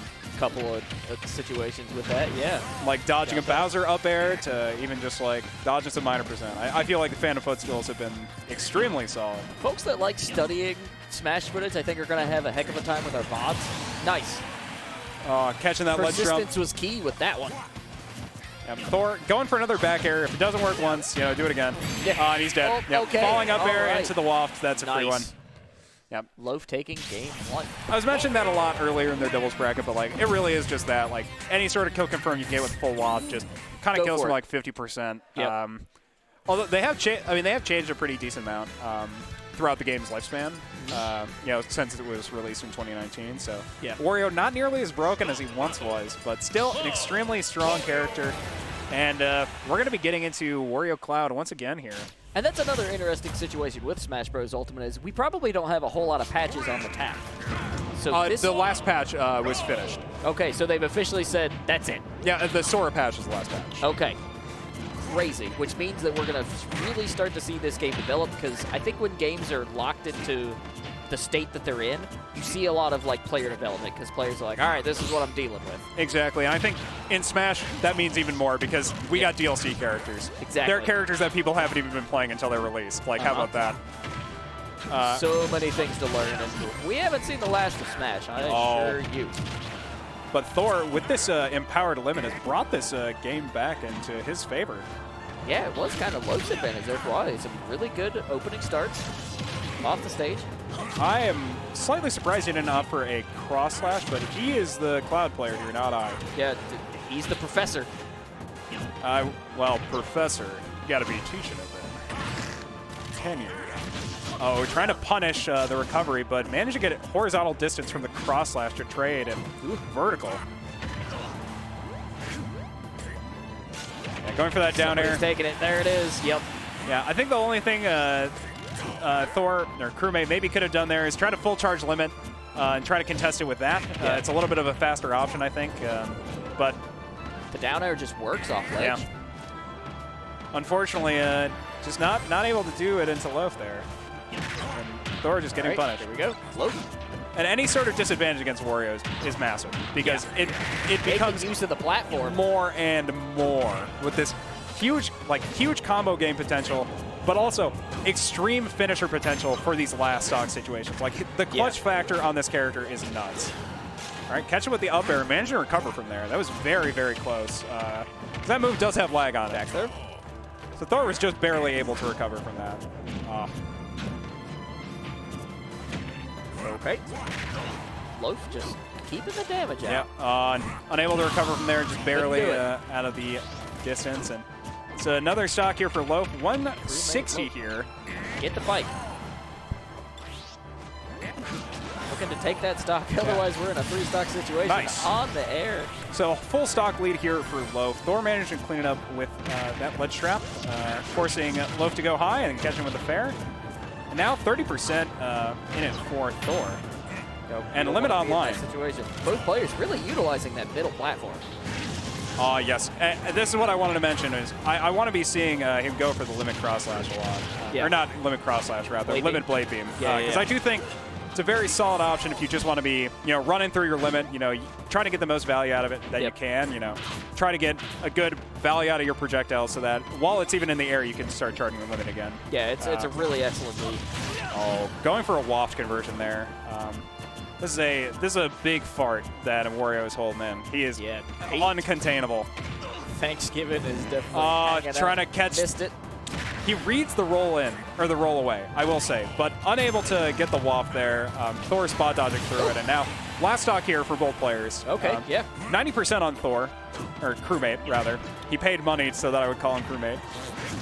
Rough spot, but recovering with the limit blade beam. Huge so far, 50% and more. But that down air.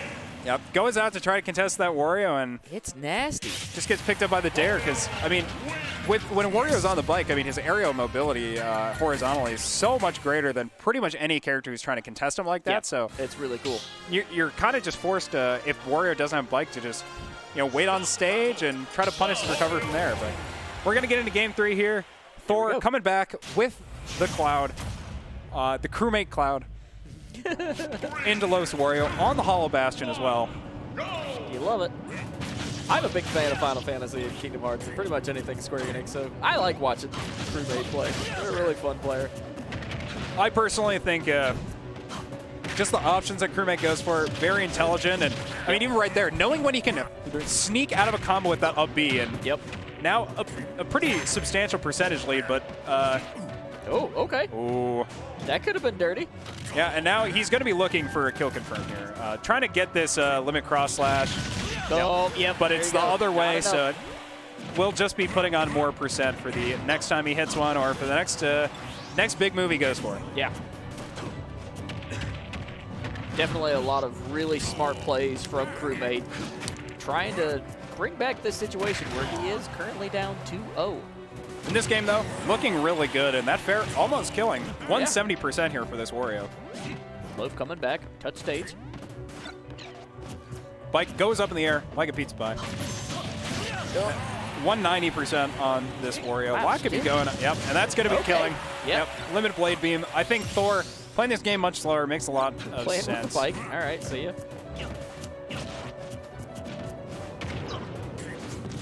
There's definitely a lot of really interesting interactions happening. Goes for the downer on shield as well. Down there. Oh, everybody's low.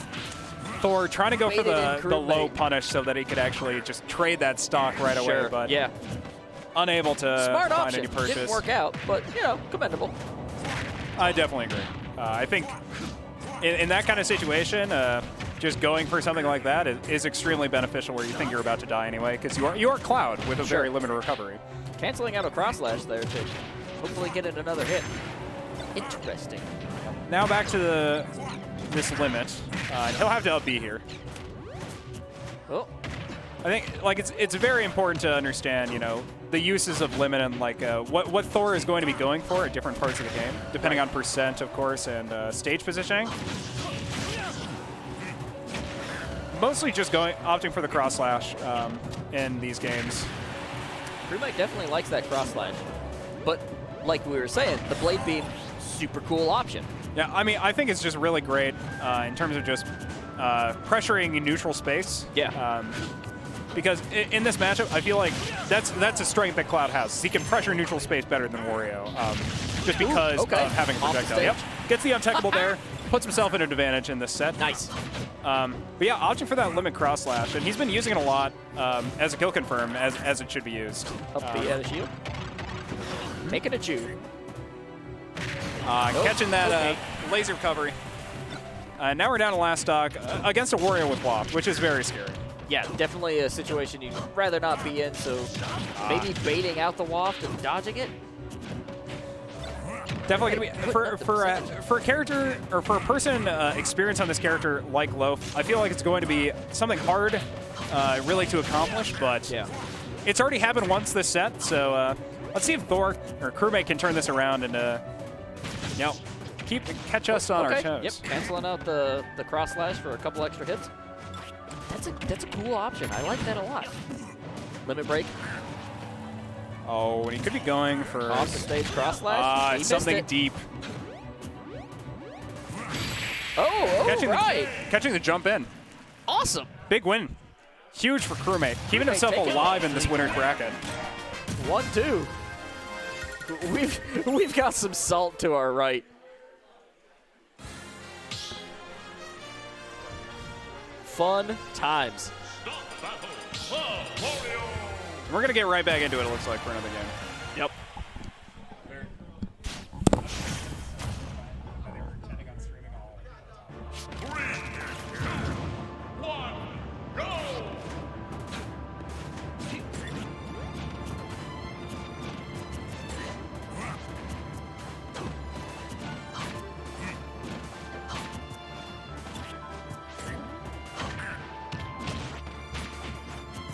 Yep. Sorry for the short delay, but we're already into this game 4 here for Crewmate against Loaf. I mean, so far, like, looking really great here for both players, being able to trade relatively evenly, but Thor managed to come out with the advantage from these early trades. Yeah, it's a fairly even set. Definitely a matchup that is really interesting to watch. And that was really rough on the bike there. Both very experienced players. Oh, nice. Finally managed to catch the 2-frame with the down air there, and Thor will take his first stock of this 4th game, finding himself another advantage in this set against Loaf. All right, keeping really fast hits, Crewmate. Huge percent. And, cross slash. Yeah, and that caught his guard, or I'm sorry, his grab. So that's just more spice for the soup, man. Actually managing to punish the grab with that limit cross slash, but catching him trying to grab ledge there with the F tilt, and we're down to 2 stocks apiece, but 94% here on Loaf. Crewmate looking for that spike. I think he's really just looking for the percent and trying to catch the 2-frame, but I mean, a raw F smash is a really great way to finish stocks. That works. And now smash attacks for a reason. Yeah, Crewmate's in I feel like the best spot he's been in this entire set. Yeah. Looking really good in both neutral and percent-wise, you know, entire stock up, but Loaf is not going to be going down. He wants to finish this set now. The amount of damage that Loaf can put out so quickly is really scary. Yep, and he's playing Warior too, so if he manages to take this stock, he still has a whole waft remaining for him for this last stock. Yep. And that's the exact situation that we're in.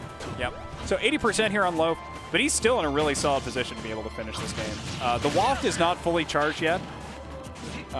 It is fairly strong charge, but I believe there's still one more rank that it can go up to be the full waft to kill it like 50%. Sure. But Thor has to be really careful on pretty much any hit. Oh. But so does Loaf. I mean, 140% on their last stock. Here we go, Bike. Oh, trying to lead.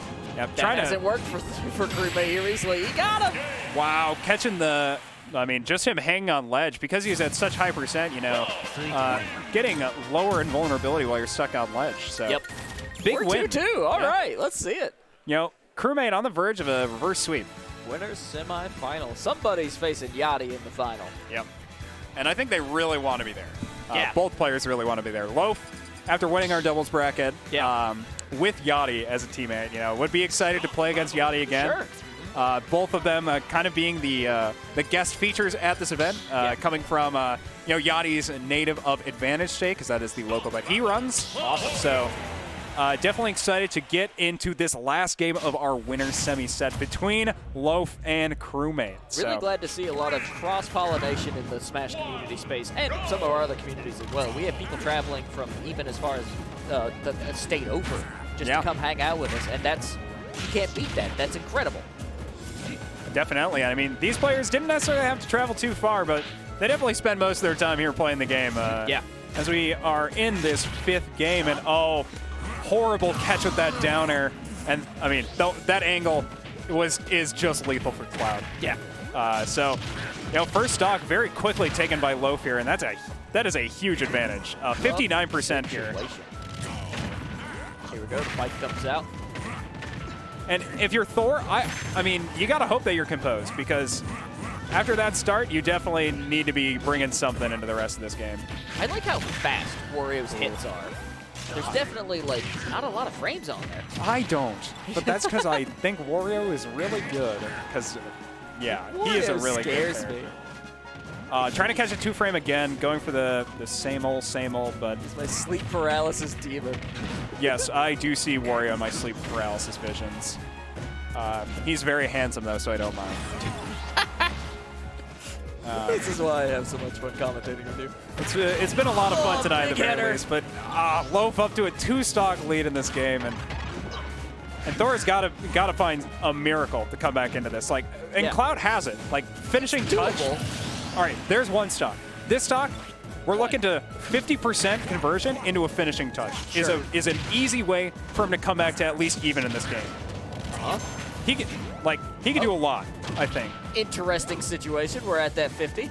Yep. I don't think he will go for finishing touch, though. I think Thor or Crewmate is too smart for that. Sure. Limit break or finishing touch is an extremely committal option, and if it doesn't hit, or if it doesn't get the strong hits, rather, it's only going to deal 1. So that's it. Yeah. Catching the roll in with the waft, and Loaf's going to move on. Yeah, really great showing from Crewmate Thor. I agree. Big, big performance there. Almost managing to take that reverse sweep, but a really unlucky start to that last game. Getting hit with that down airs, getting set at a really horrible angle if you wanted to be able to play the game. So, Loaf will go on to face Yati. Yeah. Loaf and Yati. That's going to be a really solid, interesting match, I think. I'm very interested in seeing how it's going to go. Yeah. I don't know how their last set went, these two players. I'm pretty sure Yati has won most of the sets that they have played. Yeah, and it looks like we're going to get right into winners finals. We're going to take it. Here we go. So it's going to be Yati and Loaf. So our first and second seeds, both people, this is their first time at our events. So this is exciting. We could potentially have a new person taking our bracket. At the very least, we're going to have a new person sitting in winner's side of grand finals. So yeah. And it's always cool to see new faces show up. Obviously, this is somebody who's in the Smash community already, so it's not necessarily a new face, but it's new for the space. Yep. I am really excited to see what these players are going to be bringing for this, what kind of stage choice they have, what kind of song pick they're going to go for, but they're not. Like every single decision, right, is something that we're like, okay. But we live in Minnesota, so you know they gentlemen's PS2. Unless you're Levi, a.k.a. Tag, you're going to gentlemen's to PS2. But now, we're going to get into this. I believe it's going to be Warior Mega Man. Oh, there's no way. I'd love to see it. Shulk? So when Yati played Smash 4, he was definitely regarded, at the very least, as the best Toon Link in Minnesota, best Toon Link in the Midwest. Ooh. And when he started playing this game, he made a lot of comments about the character. Specifically that he's not very good in this game. Okay. A lot of the things that he liked about him from Smash 4 were removed. I like changed. Toon Link in... Was he... No, I like Young Link in Melee, Toon Link in Brawl. When Brawl was a thing, Toon Link was my go-to. Now they kind of have like a much more different split. I think Toon Link is a really weird character. I think he has some good matchups, but we're going to get into Snake Wario, which I think is really cool to watch. Yati plays such an exciting Snake. Look at how fast this is going. Yeah, I mean, Yati is very unique, I would say, because he is... his Snake is so incredibly technical. Yeah. Pretty much when you're playing Snake, you want to obviously be a technical player, but with Yati, a thing that he likes to do that you're going to be able to see a lot is he's standing wave bounces grenades so that he can insta-pull grenades and insta-have them in his hands and insta-reposition into a better spot. So he insta-moves back with the wave bounce grenade. And so he's able to pressure a lot more space because of how much space he has access to immediately. Very, very cool. Definitely a match that is... It's the clash of the Titans. It's 1 and 2. That was a great catch. The grenade into the up tilt there. Yati takes the first stock in our winners finals. Loaf looking for the answer. Throws out the dash and catches it. All right, here we go. It's going to be one of the more even matches, I think. Yeah. I hope. I mean, this is so even so far. I mean, are these players friends? Do they play against each other often? And they play doubles together. I mean, yeah, clearly. And I kind of alluded to that earlier. They've played more than a few times. Loaf has been in the scene as well. Being forced to C4 recover there. Loaf has been in the scene since Smash 4. I mean, and even I used to run his tournaments in 2019. So. Yeah. These Yati and Loaf have known each other for a while. Definitely awesome. Been competitors for a while, so another exciting set. But Loaf coming out to a lead here, 70% on this second stock for him, while Yati is clean on this last one. Up tilt, but even one hit's going to make that move stale just a little bit. Now we're getting into Waft territory. Snake is an especially heavy character. So he will take a little bit longer to really get too much out of a waft combo on. I believe you'll need about 60%. Okay. Opting for the down throw into the forward tilt, catching him slipping unironically. Hey, that worked. Now, last stock apiece, 55% on Yati, 9% on Loaf. Boom. Knocks him off the bike with the grenade. Up in the air, though. Loaf just coming right back into it, firing off the combos of their own. And personally, I'm really just looking for this waft because I know Loaf is looking for it, looking for a way to just end this game. Just wants to position. Equivalent to the Jigglypuff rest. It's just fun. It is no. It is not fun. Oh, the dash. Yeah, and Snake is really heavy. It's going to take a very long time to kill him like that. And now this is big for Yati. I mean, yeah, he's got rage now, and as for a character like Snake, I'm gonna say, going for a interesting. Yeah, he was going for the extended hitbox for the bike there, but unfortunately not able to convert it. Now Yati's in a really great spot. Yeah. 130 on the Snake. He can kill in 2 moves, but not enough. Again, unable to kill with the confirm with the dash attack. Now definitely like feeling a bit robbed on the short, way off the stage. Oh my goodness! Ooh, wow, okay. Yati went for the trump, but Loaf insta buffering jump off ledge and catching Yati trying to get off. What a trick out of the hat! I love to see that. I mean, that was straight to the wall. That was such an incredible set. Yeah. Or such an incredible game to start this set off with. Awesome stuff, man. This is the type of stuff that is really fun to see because obviously you see Smash played all over the world, right? But when you see it here at home in Minnesota and at this level, it's just exciting. Yeah. And even live. I mean, we got so many people in this venue here watching the winter finals, playing their own friendlies or still playing their way through the losers bracket, so... And it is 11:38 local time, so of course time is going to be a factor. Players are going to get tired. We're definitely starting to run out of steam. But we're surviving, and we're having a great time. It's Friday. It's Freezie Fridays. Let's see it. And speaking of Freezie Fridays, I mean, this is a huge string starting out the game from Yati. I mean, this is 136%, only answered by 30, and that's the stock with the C4. Very clever. Trying to catch him grabbing ledge there with the down smash, but no dice, and now Loaf is going to need to punish Yati at this disadvantage. But once again, I mean, the clip from the up B there is just huge, and Yati... Tries to recover the C4? Yeah, recovering the C4. Going to have to recover the C4 again, but getting managing to get back onto this ledge. Him out of there, but Yati makes it. He recovers. Yeah, huge percent conversion from Loaf overall. I mean, getting a lot done off stage there for himself. But into the grenade. Interesting. But so far, I mean, this is just sought to benefit Yati's position in this game. You know, any sort of trades when he's already ahead, where it's not a stock, is just huge for Snake. So dash. 100% on the second stock for Loaf. You know, Yati clean on the second, but approaching into each other is never super good. All right, going for the up tilt there. Going for round 2, but Yati throws the bike back at him. Yep.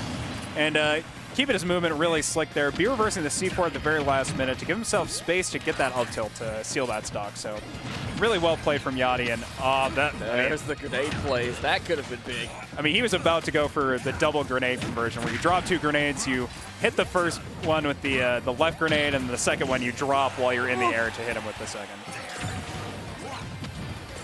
Loaf getting big damage off that. Yeah, but still 100% on this last stock. He's in a very, very tough pickle. Yeah. But, you know, Wario, big fan of pickles, big fan of garlic. We'll see what happens. Okay, it doesn't help. I also haven't eaten dinner, so this is horrible. And now I'm hungry for pickles. I think there might be pizza still. Potentially. We eat pizza? Somebody made pizza. All right, this just in. There's pizza at the venue. I've been here for hours. 130% here on Loaf, though. 60% here from Yati. Loaf has crawled his way all the way back into this game to potentially an advantageous position.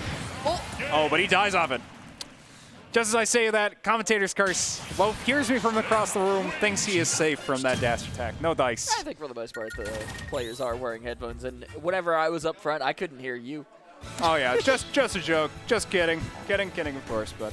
Unless they're tapped into the stream, which would be kind of weird. Either way, I mean, we still have quite the crowd here at the venue, and people are just, it's Smash Day. And we still have fun. Few sets left in this bracket, of course. Yeah, there's still plenty of matches, plenty of action. If you're watching us live, I hope you're in it for the long haul, because we're going to see some excellence.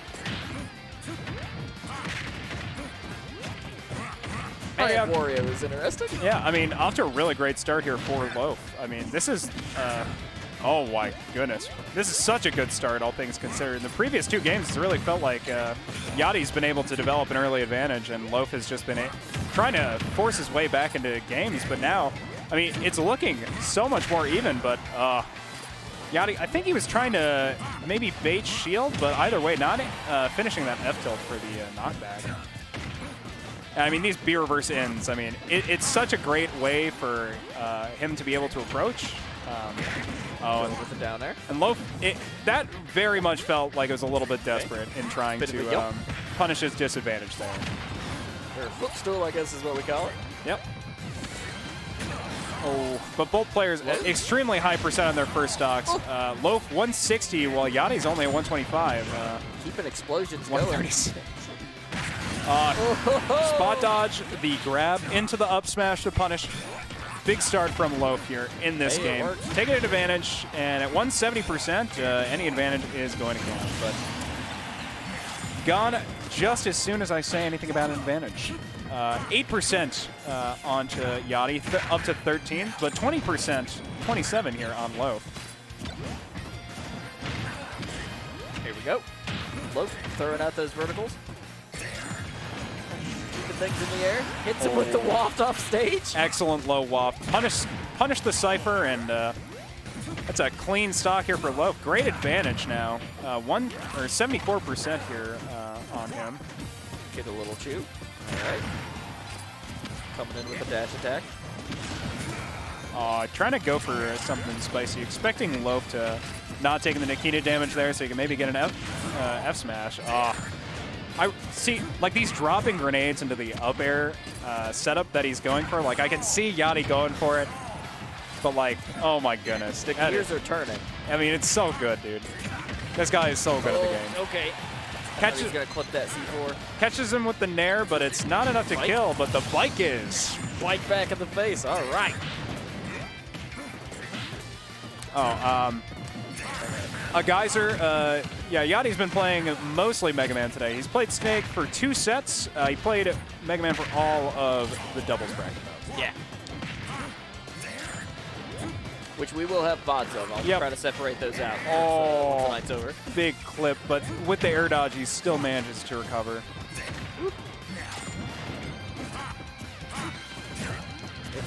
It's one of those things, right? Like, it's just magic watching players at this level just dance around each other.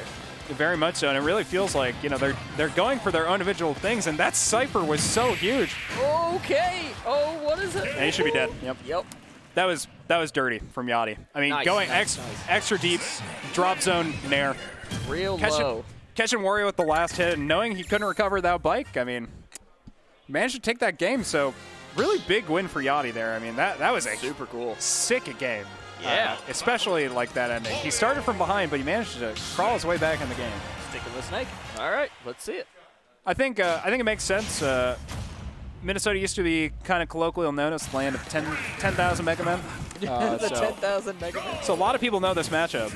And Snake, I believe, is a character with a lot higher you can go in terms of skill ceiling. So Loaf, great early. Yeah, looking off to another good start here from Loaf.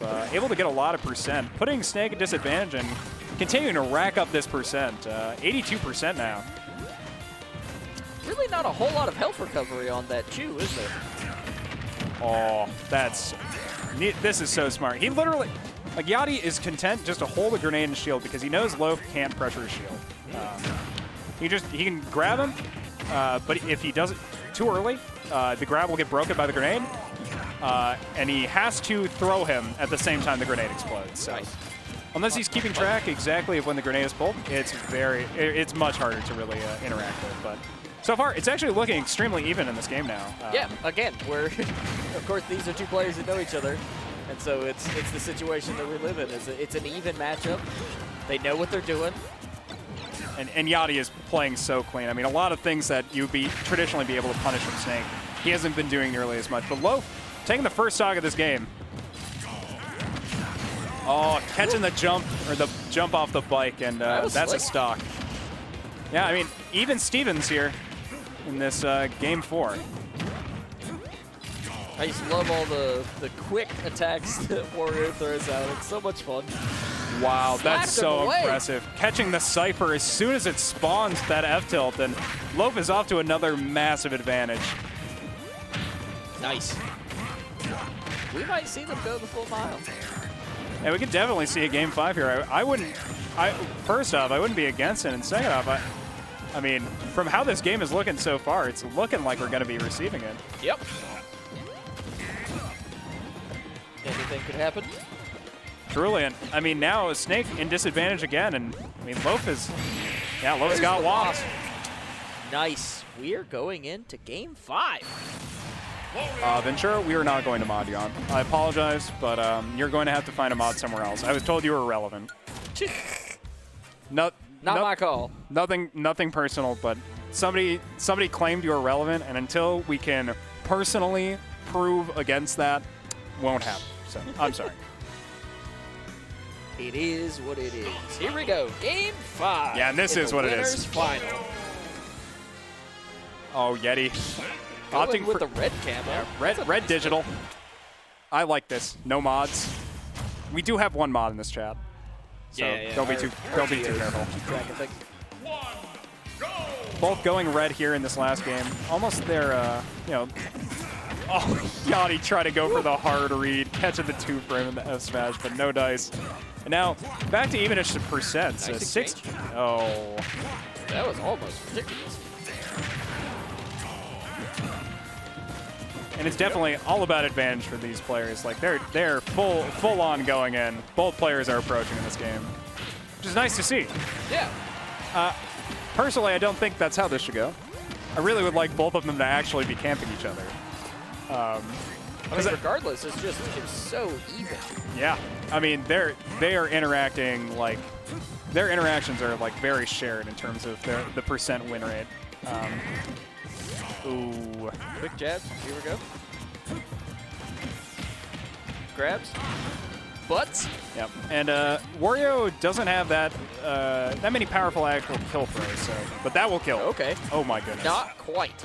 Wow, getting extremely close, but great DI. But that will. Yeah. Getting caught by the up smash, coming back to stage. Means These are the things that happen. Yep, Yati's going to be off the first advantage, but that roll caught by the dash attack. And once again, it's the same situation we've been seeing pretty much every game so far. That dash attack has been a fan favorite here of late. He certainly knows when to toss it out, and it's worked out whenever he needs it to. Yeah, very much. Loaf going for the grenade drop there to try to pull off some kind of spicy combo. And I would have really loved to see it. I think Loaf's combo game has been one of his strongest showings this tournament, aside from his neutral game. Yep. Very, very excellent combo. Like, his advantage state is very solid, but his combos specifically have been really awesome. Definitely knowing exactly when to toss it, give it a little munch. Actually, is that even right? I feel like his edge guarding and his ledge trapping is probably his best aspect. It's hard. By the way, I mean, Yati has been playing projectile characters, so I believe his projectile placement has been probably his best aspect. Of course, yeah.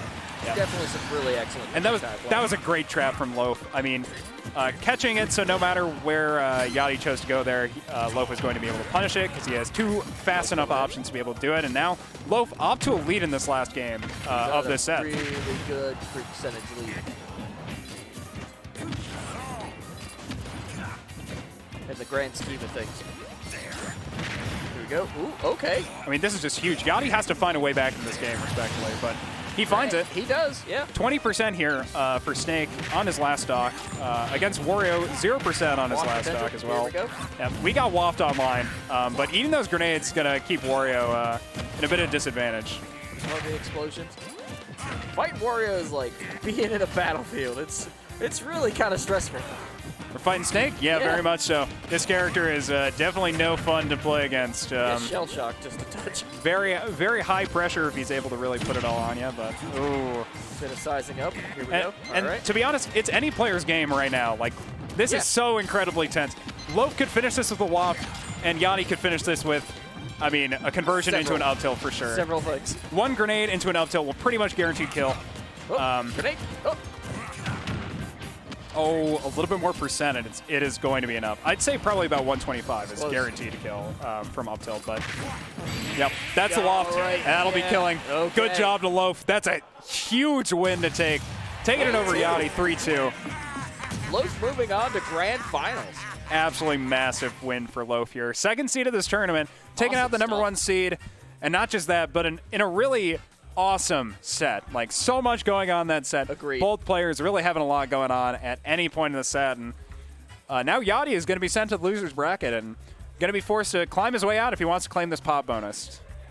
Yeah, and there is some money on the table. I mean, we've got a little extra money with the $200 pop bonus. An extra 200, and so that plus the amount of players that were here, it's a pretty good pot. Yeah. So whoever's winning this tournament is definitely walking away with bank. With cash. So far, looking pretty good. But, you know, looking at this, looking at the rest of our top 8, to give ourselves a little bit of an update. So it looks like, so Dark Sasuke ended up beating Addict. So Addict was actually knocked out before top 8. So Addict finished 9th. And the same thing with I Have Your IP, the other Game & Watch player at this event, ends up losing to Dadzie, Swordy player, 2-1. So Dark Sasuke, 39, and Dadzie played in our first match of loser side top 8, where Dark Sasuke managed to take that 3-0. On the other side, Disco and Stealth Pilot battled on our other match of loser side top 8, and Stealth Pilot managed to take that in a 5-game set. So Stealth Pilot continuing on in this bracket to play Crewmate in our other loser side of top 8 match.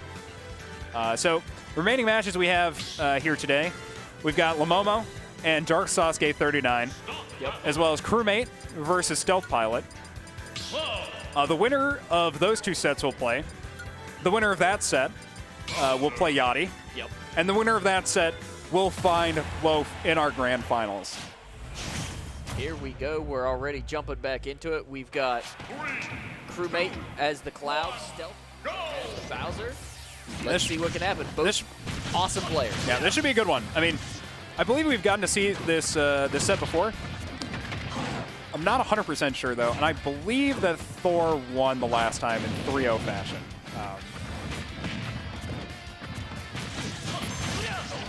Yeah, not in this tournament. In a previous tournament. Previous tournament. Gotcha. But, you know, for now, both these players going to have another chance to prove themselves in our losers quarterfinals. So far, looking very even, and that back air kills from across stage. Yeah. Wow. That's a Bowser stuff. Bowser back air. It's nasty. The drop kick. Yeah. Big kick. Whoa. Okay. Bowser's still all right. I mean, so far, 150% on this Bowser. Coming down with the fires. It's a cool choice. I like it. And Thor actually trying to go for a bit of a, I would say, a greedier kill option, trying to go for a based cross slash there. Interesting. Managing to seal it with the limit up B. So both players on their second stocks with minor advantage going to Stealth Pilots. But he's got to find his way in on Thor again. But just 3 hits is probably enough to put him into kill percent. Oh, big damage. That's about 30% into is at 100%. Goes for the down B smash. Yep. I mean, it's great at pressuring ledge.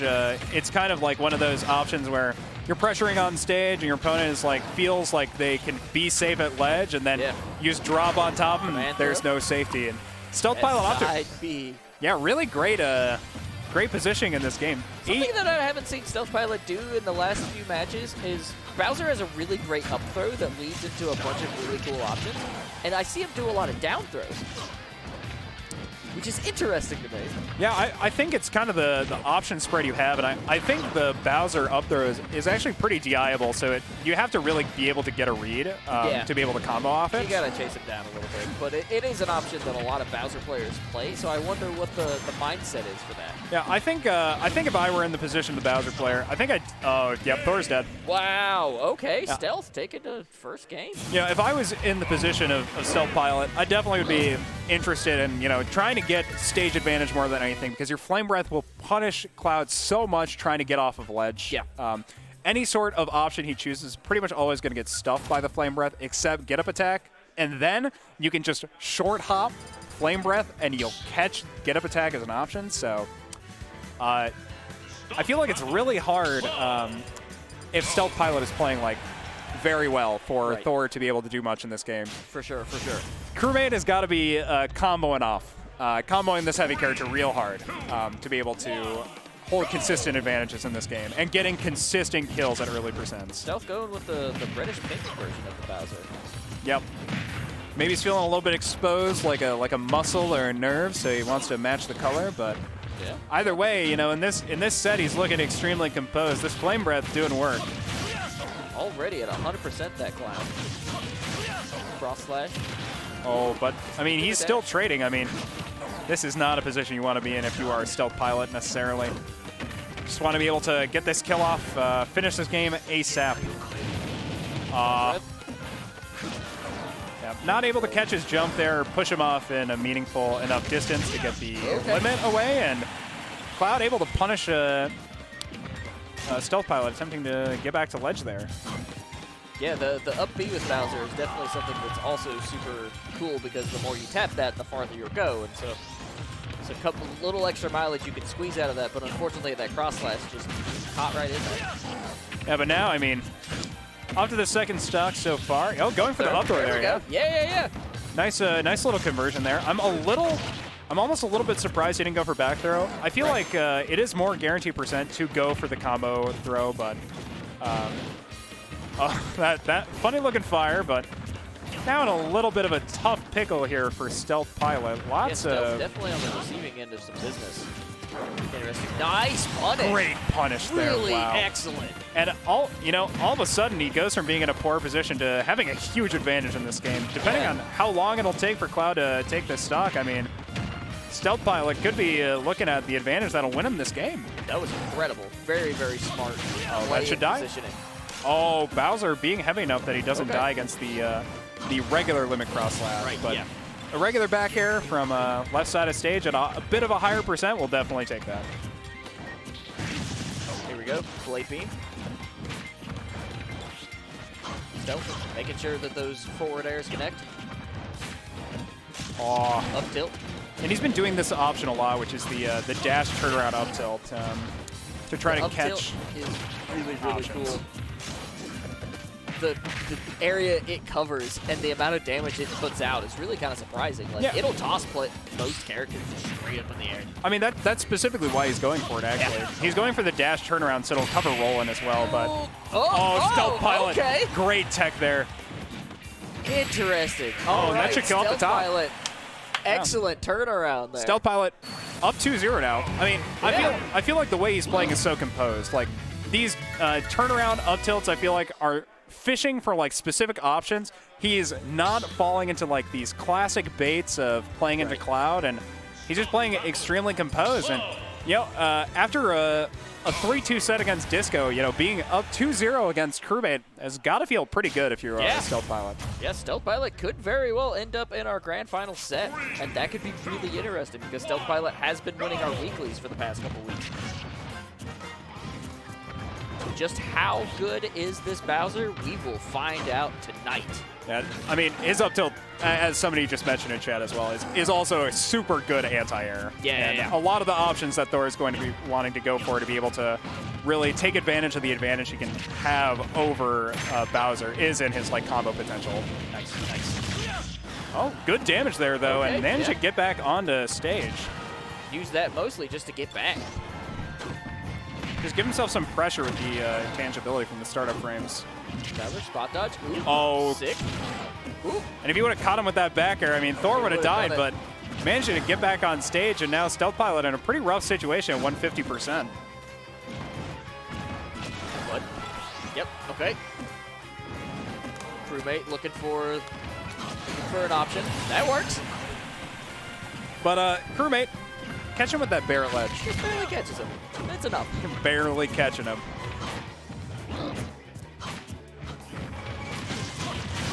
Cross slash. Using the blade beam to kind of keep things going. Ah, the flame. Oh, Going for the drop down fair, but he almost died from going that deep. Cloud, as I've said a lot of times, the character with a very limited recovery, so being so willing to go off stage, you know Thor is confident in this game. Yeah, side B grab is definitely something that Stealth likes to set up, make sure that he can get it, and then when he gets it, it's usually a good. Yeah, well, you really don't want to steal that option too much. The more you use... start reading it. Yeah. Well, the more you use moves, they also deal less damage and knockback. You know, spamming any singular move will just end up putting it in that queue for way too long. Oh, see, I wasn't aware of that little mechanic. Smash is so complex. Smash is a fun game. It's really good. Good job. Dangerous. No, Mossy. Good job, Sakurai. Excellent job with your video game. Oh, catch him with the bear out of shield there, though. And now Stealth Pilot, I would say, is in the advantage. Off stage for Cloud is very rough to play here. Yeah. Especially when Stealth has just been so smart with these ledge options. Okay. If that jab hit, I think Stealth Pilot would have been in an absolutely wonderful situation. But unfortunately, the jab barely just missing. But now, with the forward air, almost got him. These players are just trading so hard, just being willing to go so far out and knowing their own limits. But Thor, nice. Unable to recover there, and now it's 2 stocks for Stealth Pilot at 170. Nope. Punish there. Going for a flame rep to try to get some guaranteed percent on that stock, but unfortunately no dice, and now last stock apiece, pretty much clean, even Stevens. But Bowser does a lot of percent. So far, it's just been 1 hit for Bowser to get this 20%, but sure. Thor, it has the ability to hold a lot of pressure with this Cloud. Big disjointed hitboxes. Lots of pressure tools. Oh, okay. Just any damage. Yeah, just the last hit. So not too bad, but definitely not the situation the Crewmate was kind of looking for. And if you're Stealth Pilot, you're looking for 3 hits. Yeah. And Thor dies.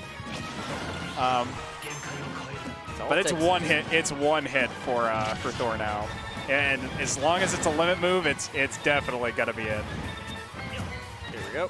Even he could just, wow. Ooh. Trying to go for that platform, he'd probably hit it up smash. All right. But catching the anti-air, jump in. So Stealth Pilot taking that 3-0, and that's huge for Stealth Pilot. That's a big win. Crewmate's a good player. Facing against Dark Sasuke? So nice. Finally, after all of this time of looking at Dark Sasuke's name in bracket, we're finally get to see who it is, who they're playing, what's going on, because they're going to be playing up against Stealth Pilot here to bring our bracket along to finishing. Really exciting stuff. So my guess is not good, because I'm betting that this person is playing DLC. You think so? I don't know who in DLC. I mean, I could see Sephiroth with edgy name. Sephiroth would be fun. Huh? Sephiroth would be fun to see. Sephiroth would be an exciting character to see in right here, but I don't know who I would really be looking for from any individual character selection. I don't even really know what to expect. Yeah, I know it's gonna be Bowser for sure from Stealth Pilot. Oh yeah, that's probably a given. It would be really weird if all of a sudden you did a character swap. Yeah, Crewmate is Thor. Do I just have to mention that all the time? Yeah, people are decided to come in with the Crewmate tag. He wanted to enter his Crewmate. He wanted to be Impasta. Impasta Magus. I like a good pasta. Yeah? You like pasta? I don't like impastas, no. Why would I like an impasta? I like it with a little marinara. I can actually, Alfredo. To be honest, I could really do for some cacio de pepe. So the venue normally closes at midnight. Well, on most days it's 10, but through the weekend it's usually around midnight. Yeah, when we're running like events like this, definitely is midnight usually. We still got a couple sets left to go. Yep.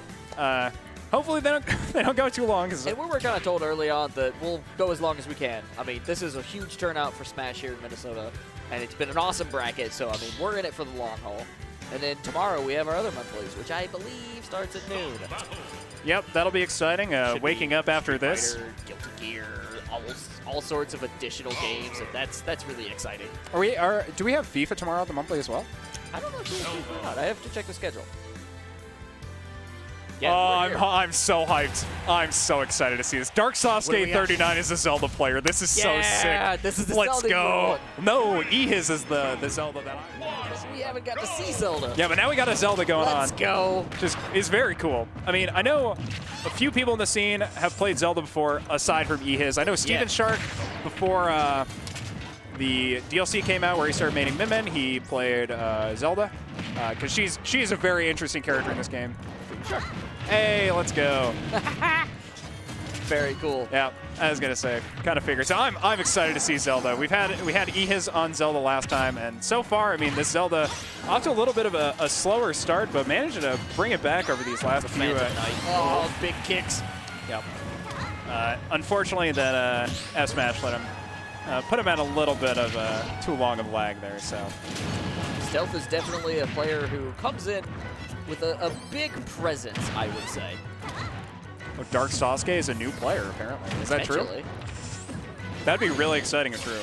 Oh, lightning kick from the back. Okay, I haven't got to see a whole lot of Zelda, so this is kind of new ground for me. Yeah, I think Zelda is a character that can do very well into heavy characters. For me, she definitely qualifies into like one of the more setup-oriented zoning characters. Yeah. And against heavy characters, I think she is able to like really keep them out with her tools for the most part. Definitely a lot of use of that knight, so I assume that's a pretty good option. Yeah, the Phantom is definitely, I would say, like one of her best zoning tools, at least for range-wise. It's the most consistent because you have your neutral B, which isn't a projectile; it's a reflector, but it's a kind of a get-off-me tool. You have that up air. Turn advantage, but huge we're up back to 1-1 in the stock. Building the knight. Yeah. I mean, yeah, this Phantom is like is very sweet at just being able to like punish. Where did they come from? Dark Sasuke 27 is pretty good at the game. Yeah. Thank you very much. Not the correct numbers still, but pretty close. 13, 27, 39. Oh, unless that's the meme where he just enters as something edgy every bracket. I would like that a lot. That'd be really funny. Down smash though. Catching that spot dodge and insta kills. So. Stealth 1-0. Now, Stealth Pilot's really been on a rampage over these last few sets. I mean, 3-2 win over Disco, 3-0 over Crewmate, which is Thor. Yeah. I bet you Thor. Oh, it's Zubat? Oh, okay. Oh, okay. Yeah. Oh, that's no fun. Oh, come on. Do you know that player? I know who Zubat is. Okay. I've played against Zubat before. It was pre-COVID, though. Okay. Very cool. Yeah, honestly, people walking into this venue, I don't recognize frickin' anyone. Like, I saw Derp earlier. I don't recognize Derp at all. Well, it's been so long since you've seen some of these players. It's been weird. But now into the second game, and so far, Stealth Pilot off to a sizable advantage, 50%, but very quickly bringing it back here from this Zelda. I mean, this is definitely going to be a game of single hits. Big hits. Filling a lot. Big smacks. Ooh, almost got him with the smack. Is Dark Sasuke Zubat? That is yet to be determined. That's kind of what we've been told. That is yet to be determined. We have no idea. Yeah, I'm interested to see if Dark Sasuke is able to get any of this like major Phantom setups into like either a lightning kick or into just an up air to be able to seal out one of these stocks early. But just getting a raw lightning kick there kills at about 110%. That's pretty big. But hitter. All right. Stealth answered back. We're back to 0-0. That's people are still saying it's Steven Shark when he's literally typing. This is what happens when players change their things. Exciting. Here we go. All right. Wow, shield break there off the strong hit. What? Makes sense. I mean, Stealth Pilot really just being punished because, I mean, the lightning kick does so much shield damage. And yeah. I am loving the up air usage. Up air is a really good, if not laggy, move from Zelda. And Whoa, these lightning kicks are huge. I mean, her forward air and her back air are both these like lightning kicks, Sure. which are similar to like knee. It's just very strong, smaller, focused hitboxes. Right. But now down to the first stock. I believe also her down areas as well. Either way, this is awesome. Yeah, Steven would have killed him there. But I mean, so far, I mean, Stealth Pilot definitely getting challenged in this game. Definitely more than before. But walking into Flame Breath, that's 30%. Up throw. Goes for the chase, but doesn't quite get it. Wow. I mean, 2 lightning-based aerials, that's a big damage. And catching the air dodge in, big game win. Taking a whole lot of momentum away from Stealth Pilot there, I think. This is a hype match. I like this one.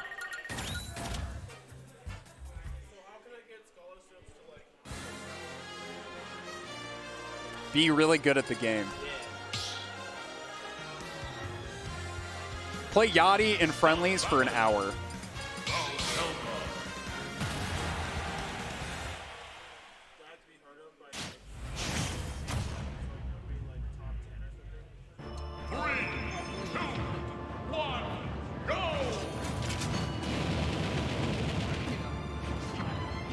Yeah, get top 10 PR, and then it's like you can kind of just go up from there. Wait, what's your tag?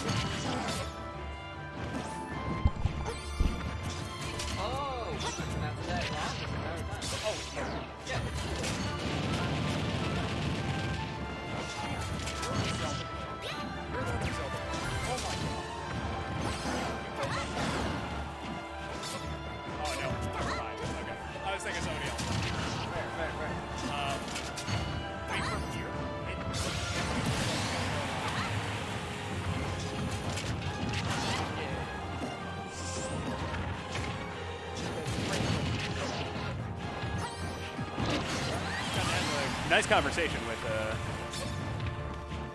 entrant in our bracket, Yoshi player, Ace. So I'm happy that we got the confirmation of how to pronounce the name, though.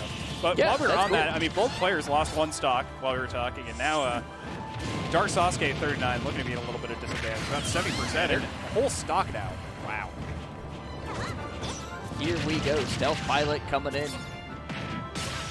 He's in nice neutral, but doing a bit of a trade. Knight comes out. Oh. Ooh. He's trying to get him with the DI mix-up there, because that down air can really lead into a lot of different stuff, depending on where you're running DIs. I don't know if he was at a high enough percent where the inward DI would have gotten the up air, but regardless, everything is just kind of coming up really even for both of these players. I mean, still in the advantage stock-wise currently, but, you know, this Zelda player, I mean, you never can tell. Well, this is Zubat. Zubat is a really good player, so yeah. this is very legit. But if this is just some random guy who we've never seen before, this is incredible. Yeah, doing so well against a really so amazing Bowser player.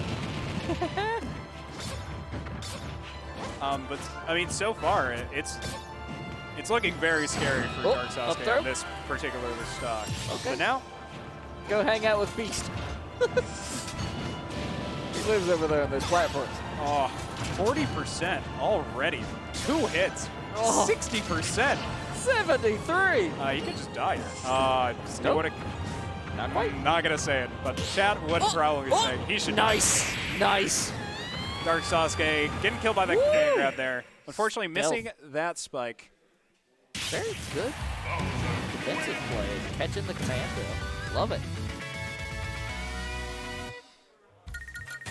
Definitely enjoying everybody hanging out with us tonight. We have Steven Shark experiencing like a mental crisis of not being able to buy a new Pokemon game in chat. Hey, I faced that very same decision not 6 hours ago. I was at the store. My buddy bought the double pack, and I was like, ooh, I could get a Pokemon game. But then I'll just be playing a Pokemon game again. It's always the same. I always hope for something different. It never is. It's just Pokemon. And we're into another game where it's really always the same. It's just more Smash. Yep. So far, I mean, Dark Sasuke off to a much better start than before, but ooh, air dodge off stage. Zelda recovers from that. Fire. Knowing to use get up attack as well for Doing the headless build on the knight to get that quick slash. That's interesting. Yep.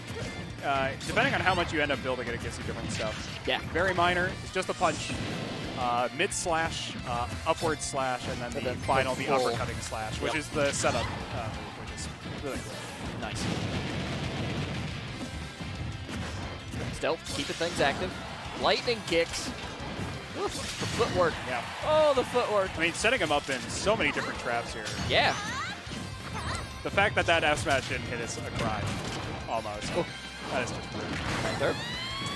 Yep. All right. First stock with that. He's really getting a lot of traction out of that side B in this match. Down B. Ooh. Oh, trying to go for Nice. just a quick lightning kick, trying to steal his stock with just a single aerial. Stealth is, oh, nice, okay.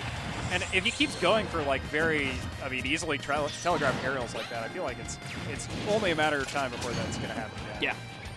So a quick parry into a down smash, like, big percent from that flame breath. Here we go. Things are happening. Off the stage with the fireball. Super cool. Wait, Ventura is silver PC? Okay. That's funny. I did not know that.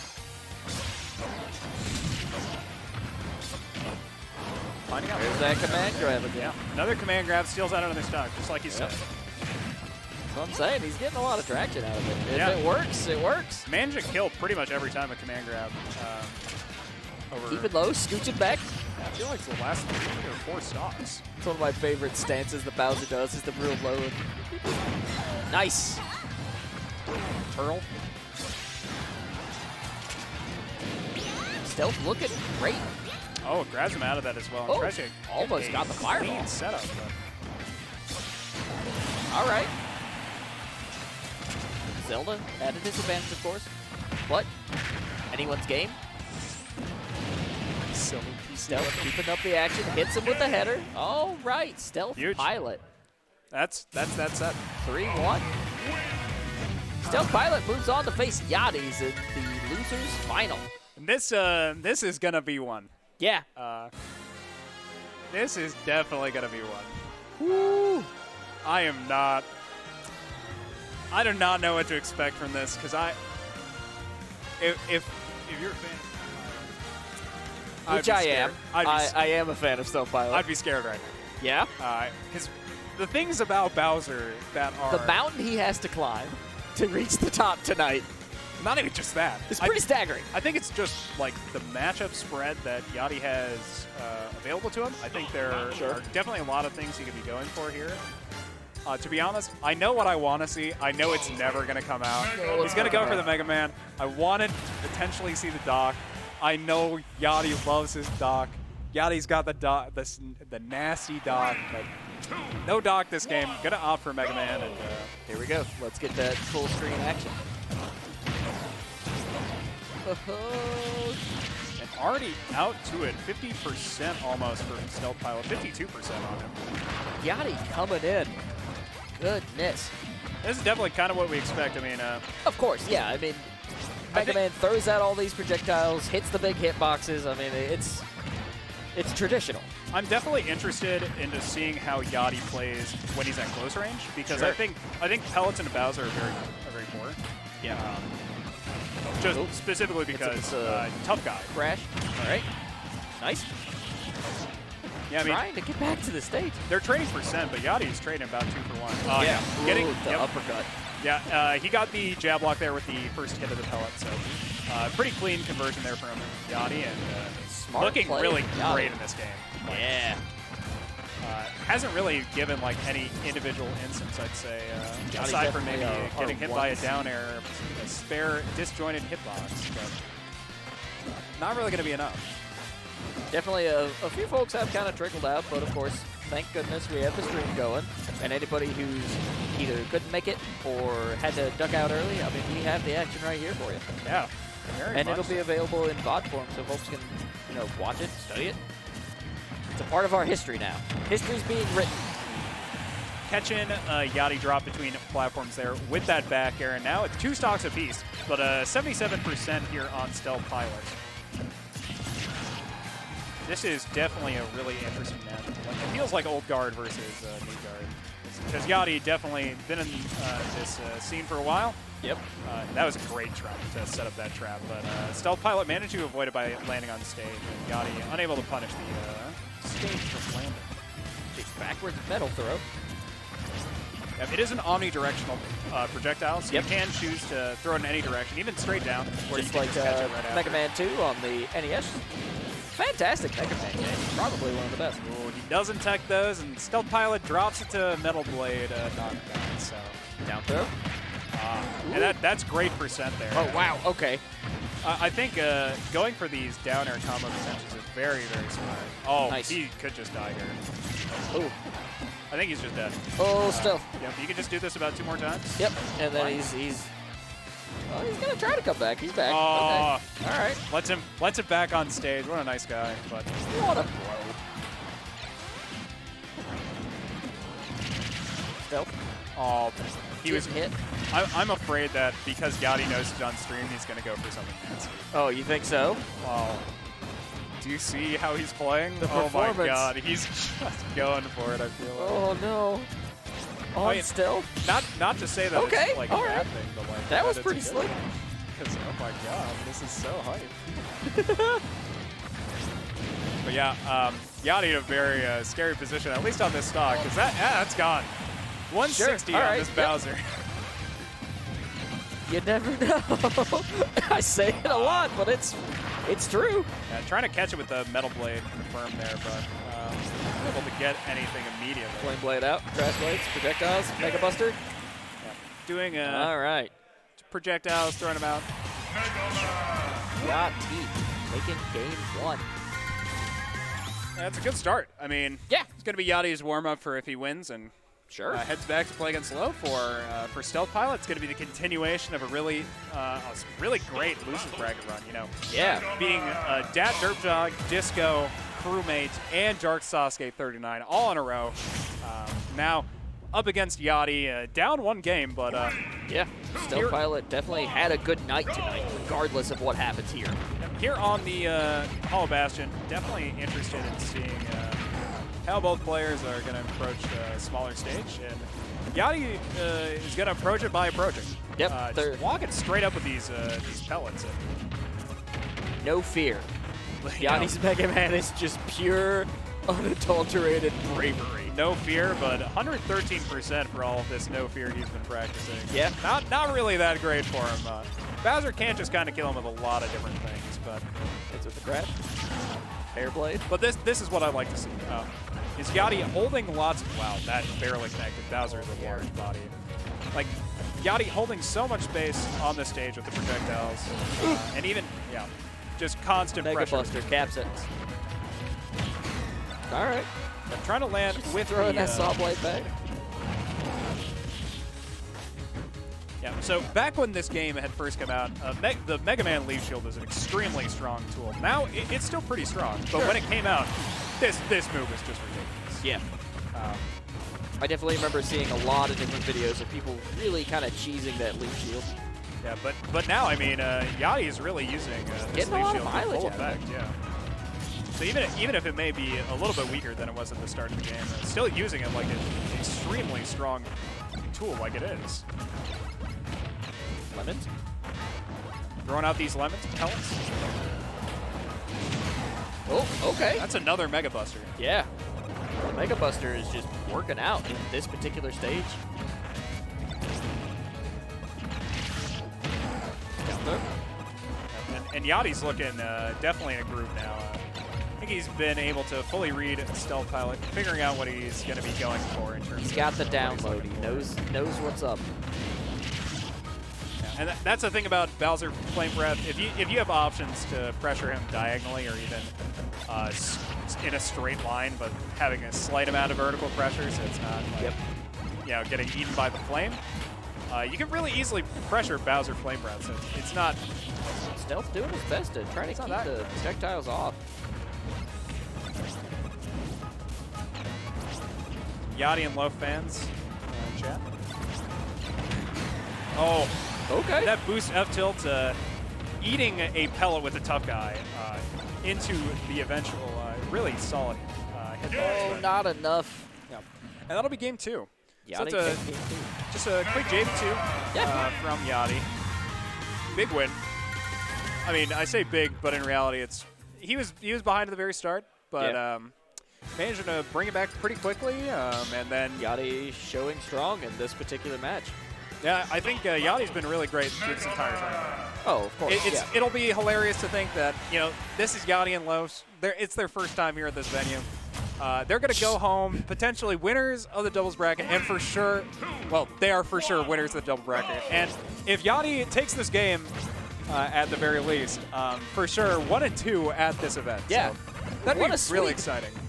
Coming in and making a statement here at Black Ice. Yeah, honestly, really big. So far in this game, Yati holding so much pressure as well.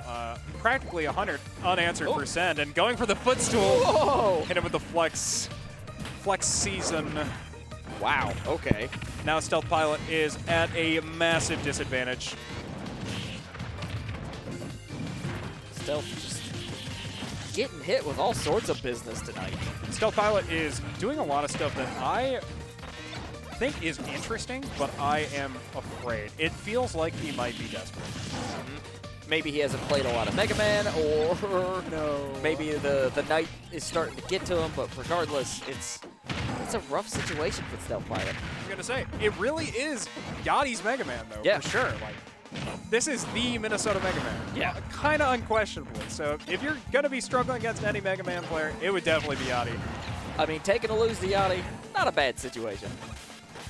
Yeah, finishing third at this event, though, I can't imagine that's what Stealth Pilot wants. As our gym leader, you know he's going to want to be showing up literally every week. Sure, but getting that third place is still something, right? Still big. Yeah, still big. That's consistency. Now, just going to be looking for some option to sniff out a kill here for Stealth Pilot. Yep, tries to go for the boost F tilt there. Is kind of like a hard read, but unable to get in, and managed to close out that stock with a just a straight fair. A couple smart plays could bring him back. Very, But very it hard. would be tough. Very, Especially very hard. considering the momentum that Yati has just been putting on display. I mean, when he footstooled him at the start, I was like, yeah, this might just be over. That is such like a huge momentum grasper. Understanding where your opponent is going to jump from in their recovery and punishing that. Not even really being tested on the outset. Like that, yeah. Huge way to get an advantage in this game. Yati is just working with this advantage so well. Full stock lead practically, and trying to go for some spice. Leaf shields out. Crash on the ledge. Back throw kill. Not quite. He keeps trying to go for that, just unable to catch the 2-frame. Many a junction. But, that would have been a good way. Now that's interesting. All right, 225% here on this Bowser. Where's he going? Oh, he's doing the gonna recover- turnaround. And yes, Bowser can It's recover so under much fun. Smashville. It's something that a lot of people don't know is possible with Bowser, but it's something Stealth pulled out in a bracket previous. And I approached him afterwards. I'm like, I didn't know Bowser could do that. He's like, yeah, most people don't. I love that he had to put a little flair to that. It's that Smashville challenge, but yep. Excellent. Yati moving on after completing the 3-out challenge. Yep. So we're going to get Yati a run back. And Loaf once again. Yati is going to have to hold this L until he takes the first step off of Loaf. Grand Final. Freezie Friday Monthlies. What an exciting night it has been. I mean, we're here for the long haul. It's starting to wear on us. Applause for Stealth Pilot for hitting that third place. Really impressive work.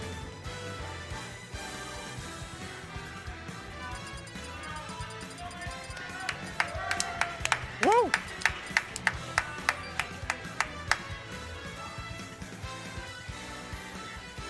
All right, let's get it. Wilhelm Drape, our wonderful Event assistant organizer. Travis. hitting us, let's get it. As we head into this last set of the tournament, it's either going to be 2 sets long or 1. By the way, these are the last 2 people who are going to be playing on stream for this event. So let's get right into it. Opting for the Mega Man this time instead of the Snake, I think is interesting. And also, I think his Mega Man has looked incredible in this whole bracket. I mean, Yati's Mega Man is just something to be seen. Well, I think his Snake was performing extremely well as well, but I think his Mega Man has just been on another level in comparison. Like, going for these extremely specific kill confirms, knowing, like, exactly what he wants to be going for, and just, it feels like he's so comfortable on this character that I can imagine. This is bar none his favorite character, if I had to guess. Definitely a comfort zone. It is not his favorite character. Really? Well, because his favorite character is not playable in this game. It is too late. Is it Charizard? No, it's too late. Oh. Bummer. He does not play too late. It makes him Charizard. Rest in peace, Charizard. He's not Pokemon trainer. Be happy about it. He has baggage, I swear. I don't want to slander, but another up smash out of shield there is going to steal that first stock. Yati, 80% on this first stock for him. Now he's gonna Metal Blade. Well, gonna start to set up shop, try to get additional percent on the Loaf to get some value out of the stock. This positioning with the Leaf Shield is very, very smart. Jumping through so he's able to get all hits of the Leaf Shield. Yeah. It's just such smart Mega Man play all around. Everything about it is just like optimized. Wow, this guy plays Mega Man. Yeah, well, I think he might play Mega Man. Just playing very slow. I mean, he's playing in a very proactive way, but it's not like he feels like he's forced to play fast. Like, he's just fine, playing slow, looking for his confirms, adding these percent up gradually with the pellets and the metal blade. You get short. A move that was given to Mega Man in, I believe, Mega Man X2 or 3. He gets the Hadouken in the first one. Some neutral tech with his dash attack. And, I mean, still 170% on this first stock for Yati. Going to be looking for just any way to get additional damage on this stock. Loaf just trying to get in. He's like, come on, man, I want to play. Let's make this let's make this something. And that's definitely going to be Loaf's biggest issue in this matchup. Yeah, he's like, no, I'm here to win. Let's wrap this up. Time to go home. Wow, I mean, he hasn't even lost his stock yet. Yeah. Look at this. And that was a run-up Shoryu that he just barely missed the sweet spot on. Right. That would have just been close. the stock. But, getting that confirmed, down tilt the dash attack. Very classic. He's been going for that the entire tournament. Blutki loves that confirm. Yeah, I mean, this is a very, very tall mountain for Loaf to climb this first match. Sure. But the cool thing is these are both top of their class right now.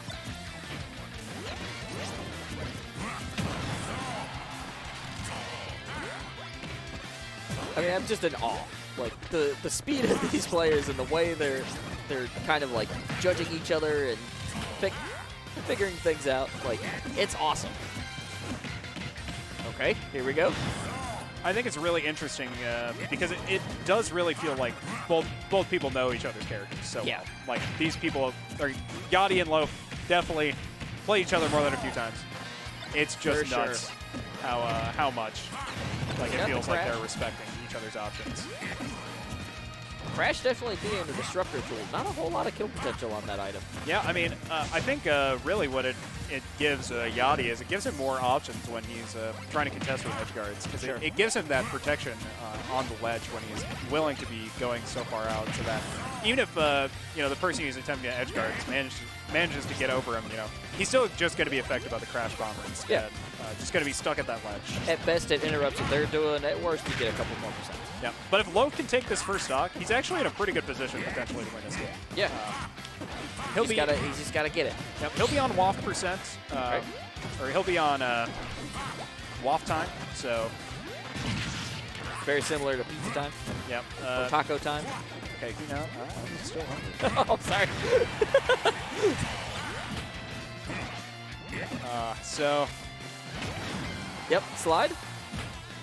Off the stage. Was that a lemon?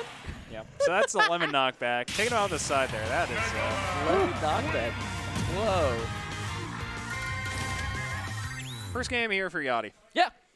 And the thing is Yati's coming out of losers. Oh, so, huge. I mean, Oh, yes. sandbag! Yes. And the inked ape. We got the inked ape. So massive here. At this Black Ice Monthly, managed to get that inked ape here at the Black Ice Monthly. Let's Honestly, go. Huge for Yati, huge for Loaf as competitors. I'm sure they're extremely happy to Inked be ape. praised with the inked ape. NFTs win. Yes, inked ape NFT win. But now we're getting into this game. All right. Yep. A lot of the same, right? I mean, Mega Man and Wario. Yeah, I have a feeling this matchup is not going to go any different, despite how many times we watch it. Mega Man is going to be throwing in a lot of projectiles, trying to build a lot of space into Wario, while Wario is going to be looking to get some long, extended combos off, using the side platforms from PlayStation 2. I was about to say Pokemon Stadium 2. Sure. Which, of course, it is. You know, when you're a gamer, this is your PlayStation. This is PlayStation 2. You're playing on this stage. It's the place to play. Prime gaming time? It really is prime gaming time. We're prime gaming right now, on stream, on the Black Ice stream, blackice.gg. Yeah. Check us out, Black Ice eSports Lounge in Minneapolis. What I do love about watching Yati's Mega Man is they're not afraid to get close. And that's something that, like, I feel like most Mega Man players when they're starting out have a tendency to, like, keep the distance. Not Yati. I think that's definitely kind of an issue with Mega Man's characters. You don't really actually have that many great full screen options. Sure.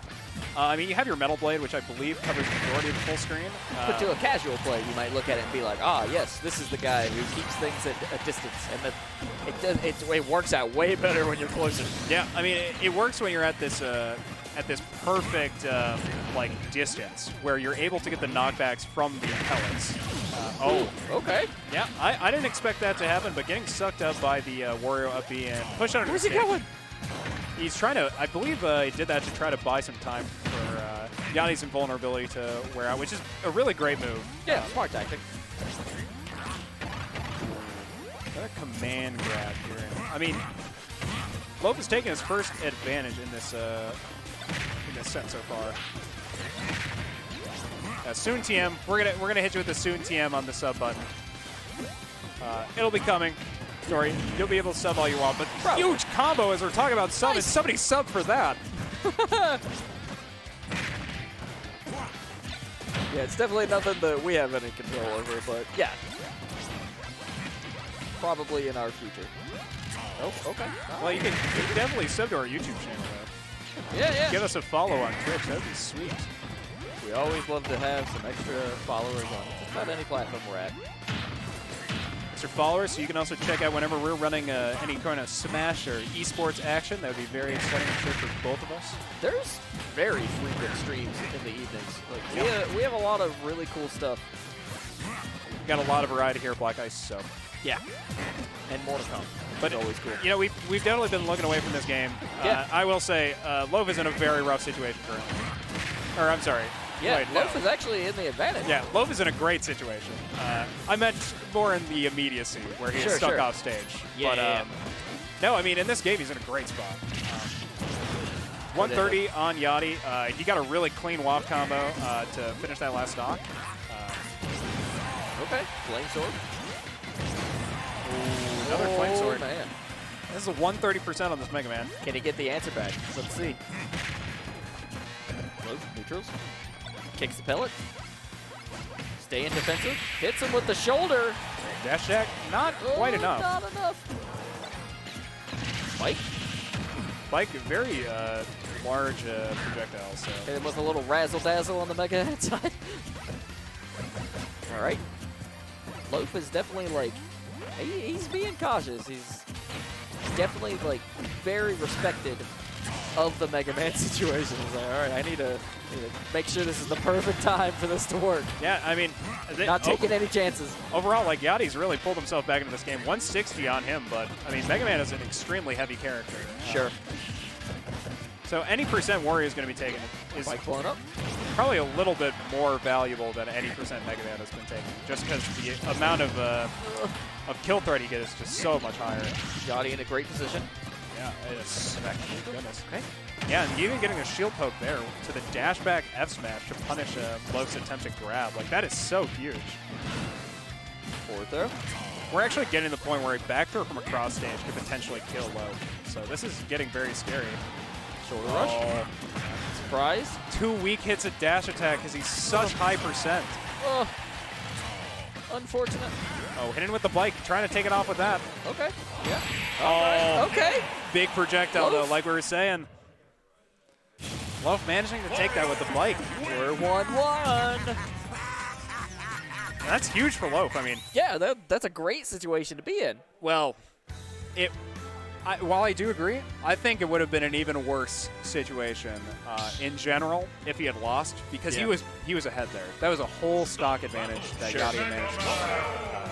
And so I definitely think Loaf figuring out this matchup more and more as he plays it, almost getting warmed up into it. Yeah. While Yati still looking really solid, but It's Loaf not taking the last looking one. so Dominant. yeah, dominant in Yati's case here, which is great. I mean, we loved for these grand finals to be really like close and have as much hype as we can, and so that's always what you want to see from an entertainment standpoint. But Yeah, sure, buddy, but somebody really wants to go to sleep right now. How about that? yeah, it's Somebody wants to go eat their dinner. it's 12:42.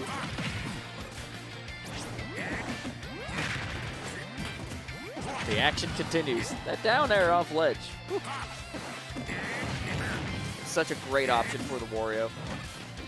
Yeah, it's really good when he's looking to punish specifically the ledge grab. So he's always trying to fish for that 2-frame pretty much every time he's going for it. Loaf. Oh. I guess that was an SD from Yati. All right. Not sure what prevented him from recovering there. Maybe it was just he ended up being in a direction where he thought he had a jump, maybe.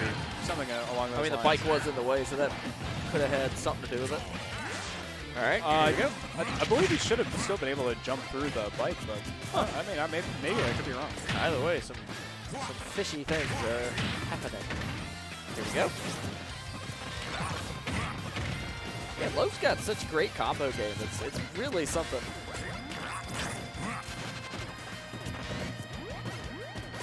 Searching for an opening here. A lot of those low jabs. Yeah, Upwards. but I mean, Loaf is in such a huge advantage here. Full stock lead. Yep.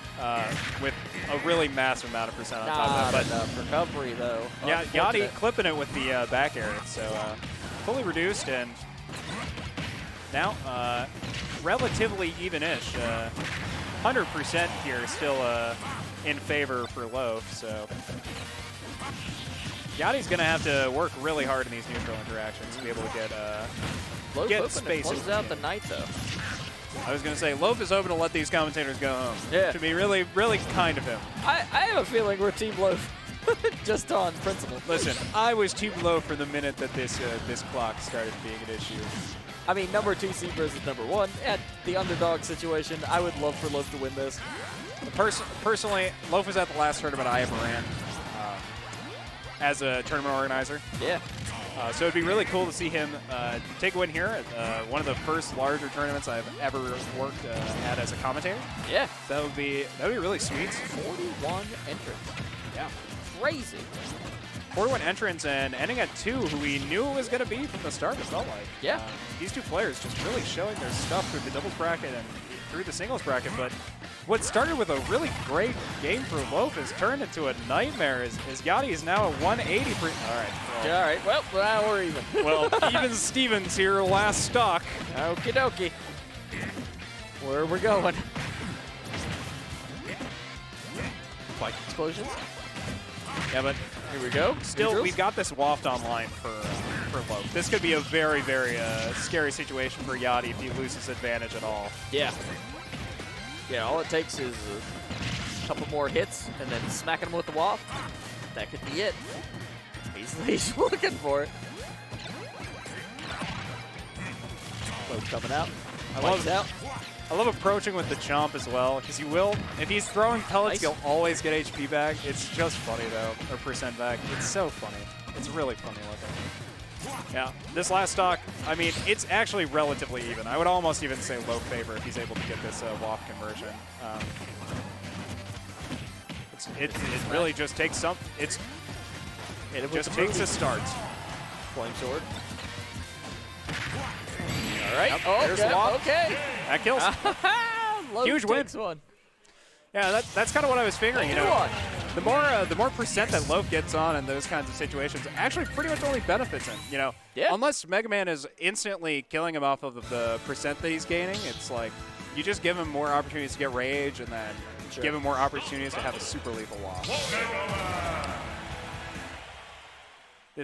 That waft was extremely lethal. And now we're on match point for Loaf to win this tournament. Yep. And I, for one, am extremely excited at the potential of this tournament ending because I would like to eat dinner. I would love to see Loaf cap this out, and of course, being that second seed, like you said, underdog situation. Let's see it. Yeah, and so far, Yati off to a good start in this game. The last two games have felt that definitely a little bit slower for him near the start, but this game really feeling like he's finding his rhythm. Using those aerial whirlwinds to really kind of get a lot of damage really early is something that Mega Man is like excels at a lot. Yeah, I mean, I think Yati particularly is a person who really uses the falling up airs extremely well. Yeah. Lots of percent coming out, but all right. Oh yeah, it is going to be a kill, no bike. So Wow. so Loaf is going to lose that stock extremely early, I'd say. 39% here for Yati. Definitely some spice happening this evening. Actually, I have something to Dadzie. ask Yati after this tournament is over. Yeah. Either on stream or off it, but he's doing some things that Spaghetti recipes? well, he's canceling his leaf shield by picking up an item, which I didn't think was possible. Huh. But I thought he just did it earlier, but maybe I'm wrong. So I'm going to ask him about that eventually. Yeah. Worth it. If anyone in chat knows, feel free to tell me. You can message me on Twitter at Bonfilden, so please let me know. But as I said that, Yachty's first stock getting taken by Loaf, and a massive percent influx here. 45% off of a clean conversion and an extra hit. Flame sword. Tossing. All right. Trying to cover that low entry. All right. Yeah, great reactions from Loaf. Managed to pretty much instantly kill Metal Blade when it's being put out, or instantly interact with it. Not letting Yati really get free value from this Metal Blade. Looks like the waft is ready. Bikes in. Yep. Coming in super low. I feel like we're going to get kind of a similar situation to last game, where eventually it'll get to the point where Yati and Loaf are stuck in a position where both players are neck and neck, and Yep. I think Loaf will manage to clean it up with the waft, but it all kind of depends if he's able to get this stock. Getting the stock at like a good early-ish percent would be so crucial for him to be able to take this game. So, currently 100% to 130. And now Loaf in advantage. Looking for the dare to try to get a kill, but no dice, and instead it's just eating a fair from Mega Man. And attempts to read the low inward recovery because he was going for that pretty much every time before, but unable to get a kill off that, and now it's going to be Yachty's last stock, and this is very scary against Wario. He took off all the rage there, so not that scary, but still very, very scary against Waft at the very least. But if Yachty's able to convert on these low percentage combos, I think he's in a really good spot to win this game. But still, Waft always going to be a thing in this game. Very powerful kill tool. I believe the last time it killed at like 60% on Mega Man, but I think 60% is probably about where it'll kill on that side of the stage at the very least. Trying to go for the punishing of the leaf shield, but it's still an extremely difficult move to punish. Wario's getting really close to just flying off the top to any one of these up airs as well.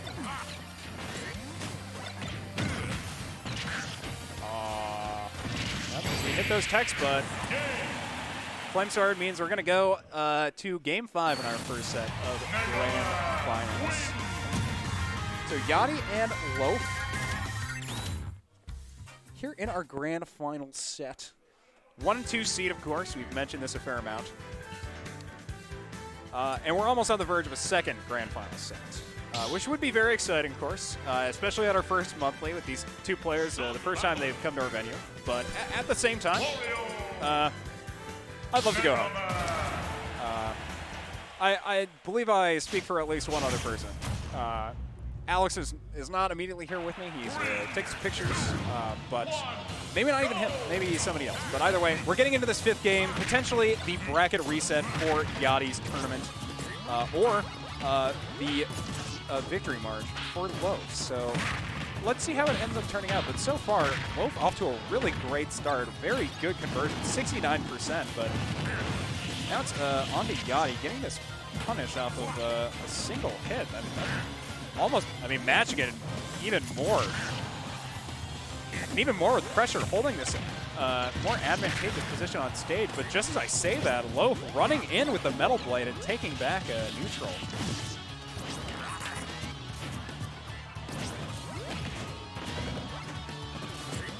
Now, game going back to a very slow pace. And I think this is very much what Yati wants in this game. Being able to play nice and slow. Oh, big punish there from that down air. Finally having a chance to punish Loaf's recovery and comes up huge. Going for the back throw here, putting him off stage, but yeah, that crash bomber is just gonna add up more percent. Now almost using the crash bomber to get out of disadvantage there.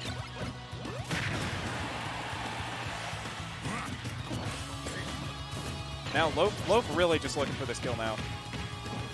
He's going to take a lot. None of Wario's throws are going to be killing Mega Man very early. At 200% now, and that forward throw did not kill a 180.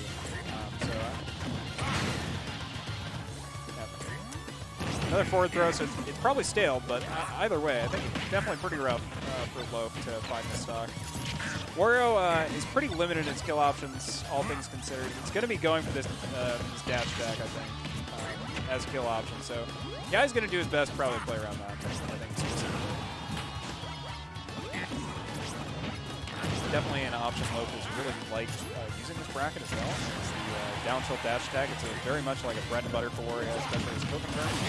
Catch him with the untechable there with the down tilt on stage, but that regrab is very easily punished by Mega Man. And so now, full stock lead here for Yati.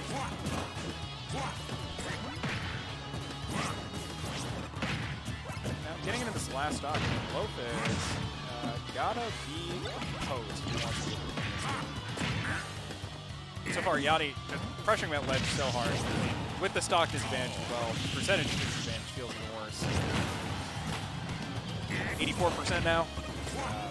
This is Wario. We have seen crazier things happen. Misses the Loaf conversion though, and that's very sad. That's very sad to be Loaf in this current situation. Drop the bike on him, trying to give himself some space. 79% now on Yati, and Loaf is still going to be forced to approach into Mega Man, which is never really where you want to be, especially if your character pretty short range. You can try to get for a downer conversion here, but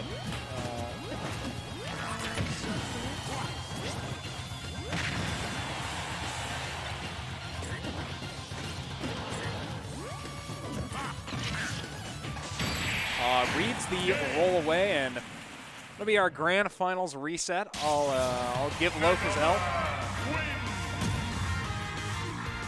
Change this to the true final. So just 5 more games max left in this tournament. Absolutely huge for anyone who hasn't eaten dinner yet or wants to go to sleep. Could not be me.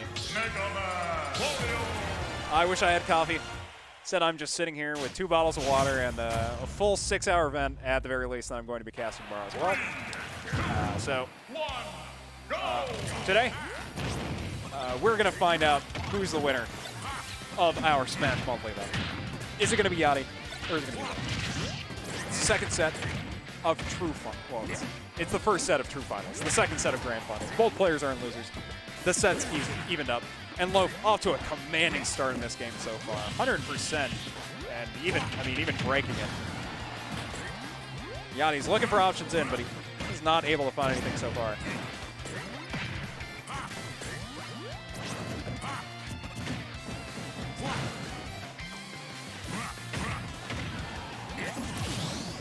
Nice. In conversion, I definitely didn't think that fair would kill, but high enough percent where DI potentially, where it ends up killing off the bottom right. So Loaf off to a pretty substantial lead in this first game of the second set.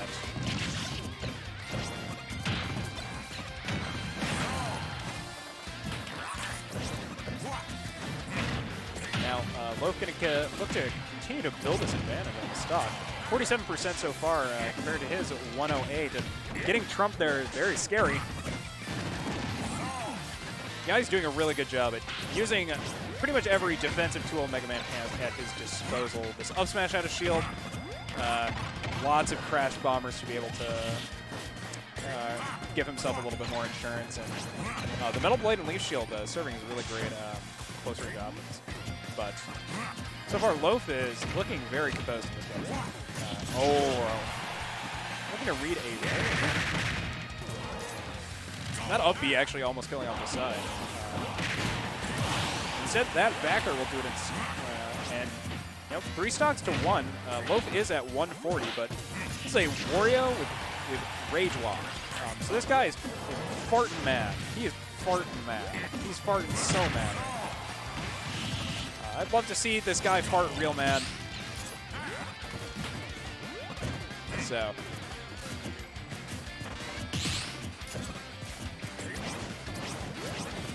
We're looking very good for Loaf in this game. I mean, very substantial advantage and still retaining that wall for the entirety of this game.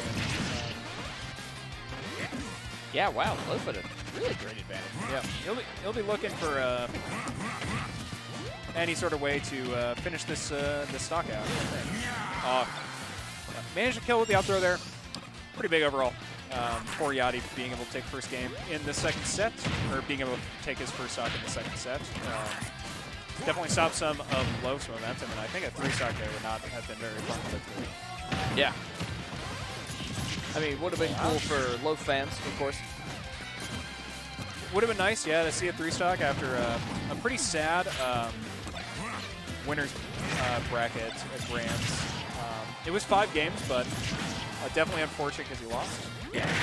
But now, I mean, looking really great in this in the second set of Grand Finals. I mean, both players are certainly feeling the situation because we are super late. Loaf takes game 1. Yep, that's game 1 in the second set. Loaf, farting mad, gets him with the waft. But both players are like, let's just go for it. We've already been here this entire time. We gotta see it through. We've gotta see it to the end. Silver PC, I will ban you from this chat. Will not even make you a mod if you even dare make me think you're going to 2 a.m. I will have a heart attack. Nah, we'll be fine. I've lived through worse. It's not that I have not lived through worse, but it's merely that I would wish to live through better. That one's going on your gravestone. What's with the quotes at this hour? I don't know, but all I really want is some dinner and a way to go to sleep. But we're in this second game of the second set of finals, and this is so huge to start off with. I mean, Yati, after a pretty substantial loss in the first game, now is having a lead in this game. Yeah, this is great. But just as I say that, he is now down by 0.1%. That could make all the difference. Bike explodes, slides. I mean, Loaf has been getting lots of value out of his forward air and back air, especially in this matchup, I feel like. Really great coverage there from Loaf. Goes straight from Yati having advantage to nice Shoryuken. Yeah, and I believe he did that setup specifically to reduce the shield size enough to be able to actually shield coat the strong hit of the Shoryuken. Wow. That's going to be one to take a look at. Yeah, I definitely, definitely like a lot of things to look at in terms of highlights. Yeah, there's a lot of analytical potential in this evening's stream, that's for sure. There you go, keeping him high with the whirlwind there. Up throw, bike. Oh, into bike. Woo. Nice dodge. but he's got no bike to recover now, and he's done. See ya. I thought I saw the screen shake a little bit. I don't know if he would have gone for Waft to try to assist in his recovery. It kind of looked like the camera was having a rough time. It was like zoomed out further than normal and like a weird angle. Our players pushing the game to the limits. And yeah, Loaf, I mean, this game has been so back and forth, just both players being able to hold advantage at different parts, but no matter what, it always feels like whoever leads out first just gives himself up to potentially fall into disadvantage. Something to consider. There's money on the line tonight. Oh, it's huge. Somebody's walking away with a pretty good paycheck. Somebody's walking away with a paycheck. I'm hopefully walking away to go to my bed, get some Taco Bell. Man, I hope Taco Bell. I don't know if my Taco Bell is open. I think it actually closes early. Pretty certain I'm eating leftover cheese sticks, but whatever. It is what it is. I'm making the sacrifice for our viewers here at home, and for, of course, everybody hanging out with us here in the Black Ice Vineyard. Very much so. And almost killing with that dash attack. Loaf really needing a kill here. Great fair, awesome conversion with the down tilted forward air. And now last stock here between Loaf and Yati in the second game. No waft, so my guess is it does look like earlier on in the set he did use his waft to attempt to recover. It looks like it did. It probably ended up getting stuffed by Mega Man. I think it's definitely pretty common. Now, and you can see he's still gaining this waft up, but he will not have full waft likely for another half a minute at least. There we go. All right, nice dodge. Good grab. Yep, 140% on this Warior, but Loaf really does not want to lose this game. He is feeling himself so hard. Definitely coming in for the flame sword. And that was almost. I think it was the sparks because he was like positioning himself differently. Okay, he's got full waft now. Here we go. Something could happen. He's just looking for an up tilt. He's looking for. Yeah, he's got to use the waft to recover there. Coming in. Falling off stage. Low. Really unfortunate. Oh, the flame sword. That time will take it. Wow. We are 1-1 in the true final. That's 2 times in that game where Loaf was forced to recover with waft. I think it's extremely impactful in these slower paced games because you can get up to 2 or 3 wafts. Yeah. Depending on how slow your opponent is willing to play. Now, waft is all based on a timer. Yes, it is. That's what I thought. It is a specific timer. I can actually look up the specific time value now. It's like 90 seconds or something. That is a good question. I don't want to put a specific number on it right now. Well, we checked that. We're going into Game 3. It's more Mega Man and Warior action. I mean, a lot of similar things going on. Well, it's like 1 minute and 48 seconds to get full charge. Okay, I was close. What did you say? 90 seconds? Oh yeah, no, that is super close. 108. Why things are so specific like that? Video games are crazy. I honestly couldn't tell you, but I mean, so far, Yati's holding the 69 with the force of clench, but giving it up there to one of Wario's fairs. I like really want to compliment. The show you get is so slick from Yati. And if you're, I don't know if that was a misinput. It really did feel like a misinput that up smash because you're probably, if you're Loaf, you're kicking yourself right now. Yeah. That's a free shore you and free extra % on this stock, like 40% from 0 on the second stock. Off of a misinput is so horrible to feel. Especially this late in the night, this far in the bracket. Yep. Loaf is looking for that victory. And really, this, just like you said, you know, we're playing so late. This is all about attrition. Yeah. And okay, trading stocks there, but overall not a beneficial trade for. Nope. Oh yeah, I thought he was gonna go for an SD though. No, I think I was thinking about it for like half a second, but I was like, nope. Pretty sure he's just gonna look to get this invulnerability off of the Mega Man, so he can actually have a little bit more of a strategy we've seen Loaf use plenty of times this season. All right. Nice. Great conversion, but barely doesn't kill off the WAF off that side. I think if he had it charged just a little bit more, I definitely would have killed. But it looks good though. Yeah. It feels like it would have been full charge. But I don't think he went high enough to have been full charge. I could be wrong. Right. Lots of feature game. Yep.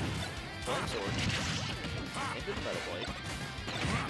Always have the Metal Blade on hand. It's kind of the Mega Man standard. Yeah, very much so. I mean, he uses it for so much. I mean, these conversions, ledge trapping, like, he's really, like, this Metal Blade is a multi-use tool. What you got there, Mega Man? My greatest treasure. Oh, yeah.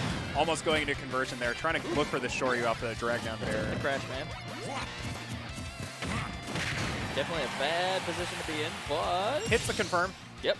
So now, last stocks, both players. But it's going to be a while for Waft still.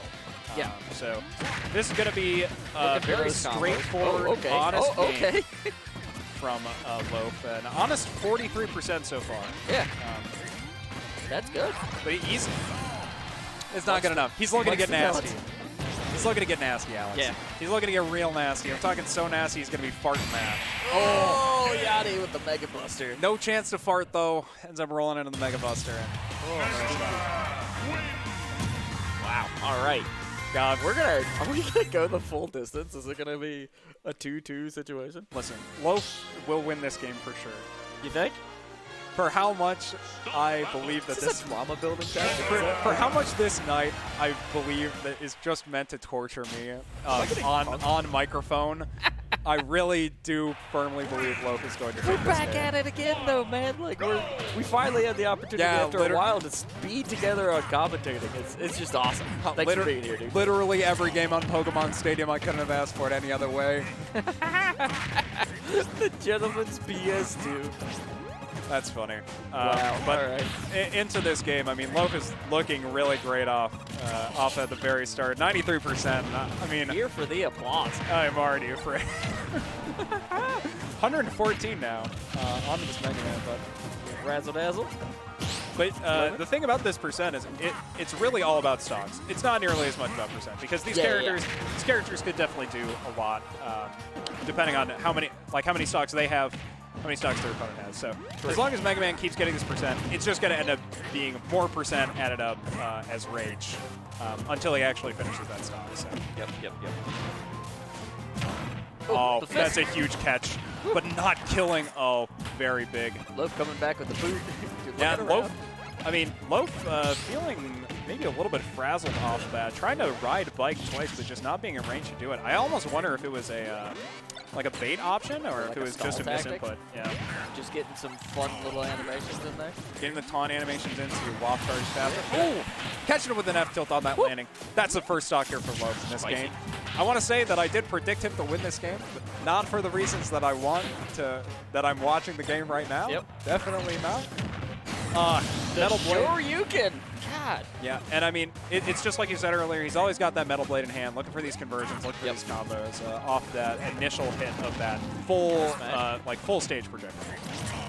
Yeah, definitely a lot of things happening with Mega Man that I didn't anticipate seeing this evening, and I'm glad that I had the opportunity to come in this evening and see just like some new players. Wow.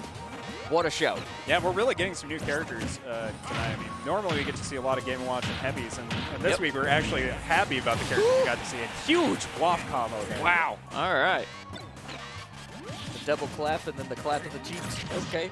Yeah, and just like that, Loaf has cemented his spot in this game. Down there. And now, I mean, it's going to be better for him pretty much no matter what, I think. In this matchup, you're playing a pseudo-control style matchup where, get caught air dodging to ledge, get 2 frame. Unfortunate. Loaf down to his last stock. Ouch. And what I was going to say before is that, since he has a full stock up, he can kind of afford to play slower. And Mega Man is a character that it still does somewhat struggle to approach, although Yati's been approaching extremely well with the character. He might even be able to get another waft in this game. Potentially. Smacks him.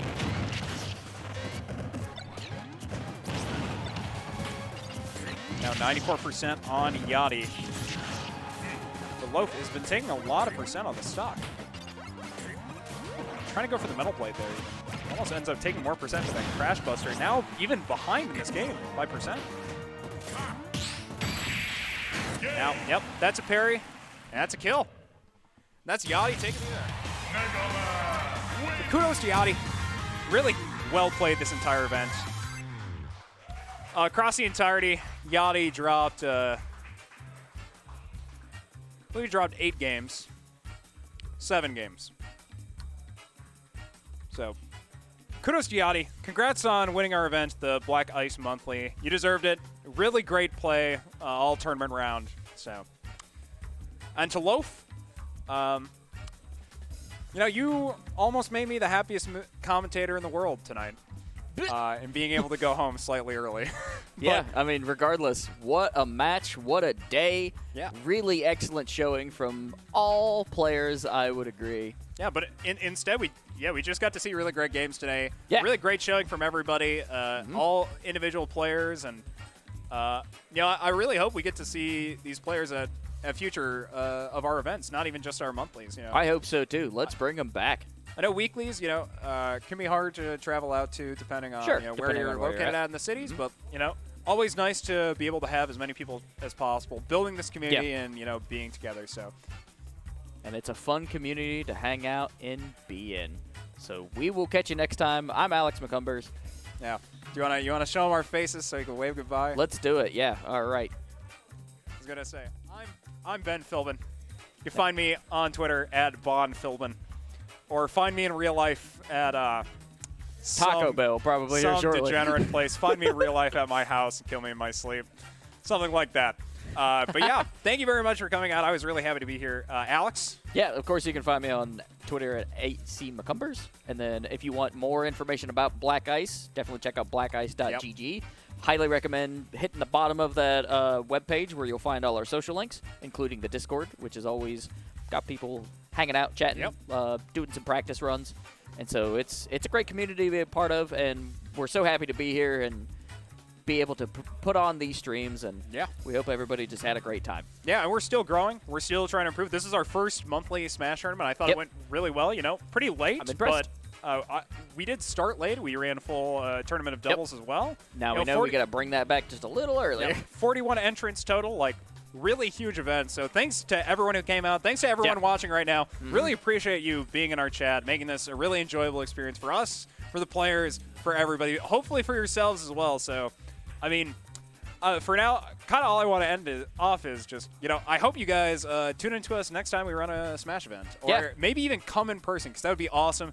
Get to talk to some of the people who are interacting with us in chat in person in the event and watching them even play on our streams, making their own narratives. So thank you very much for coming out and tuning in. We will catch you when we catch you. Yeah, bye. Good night.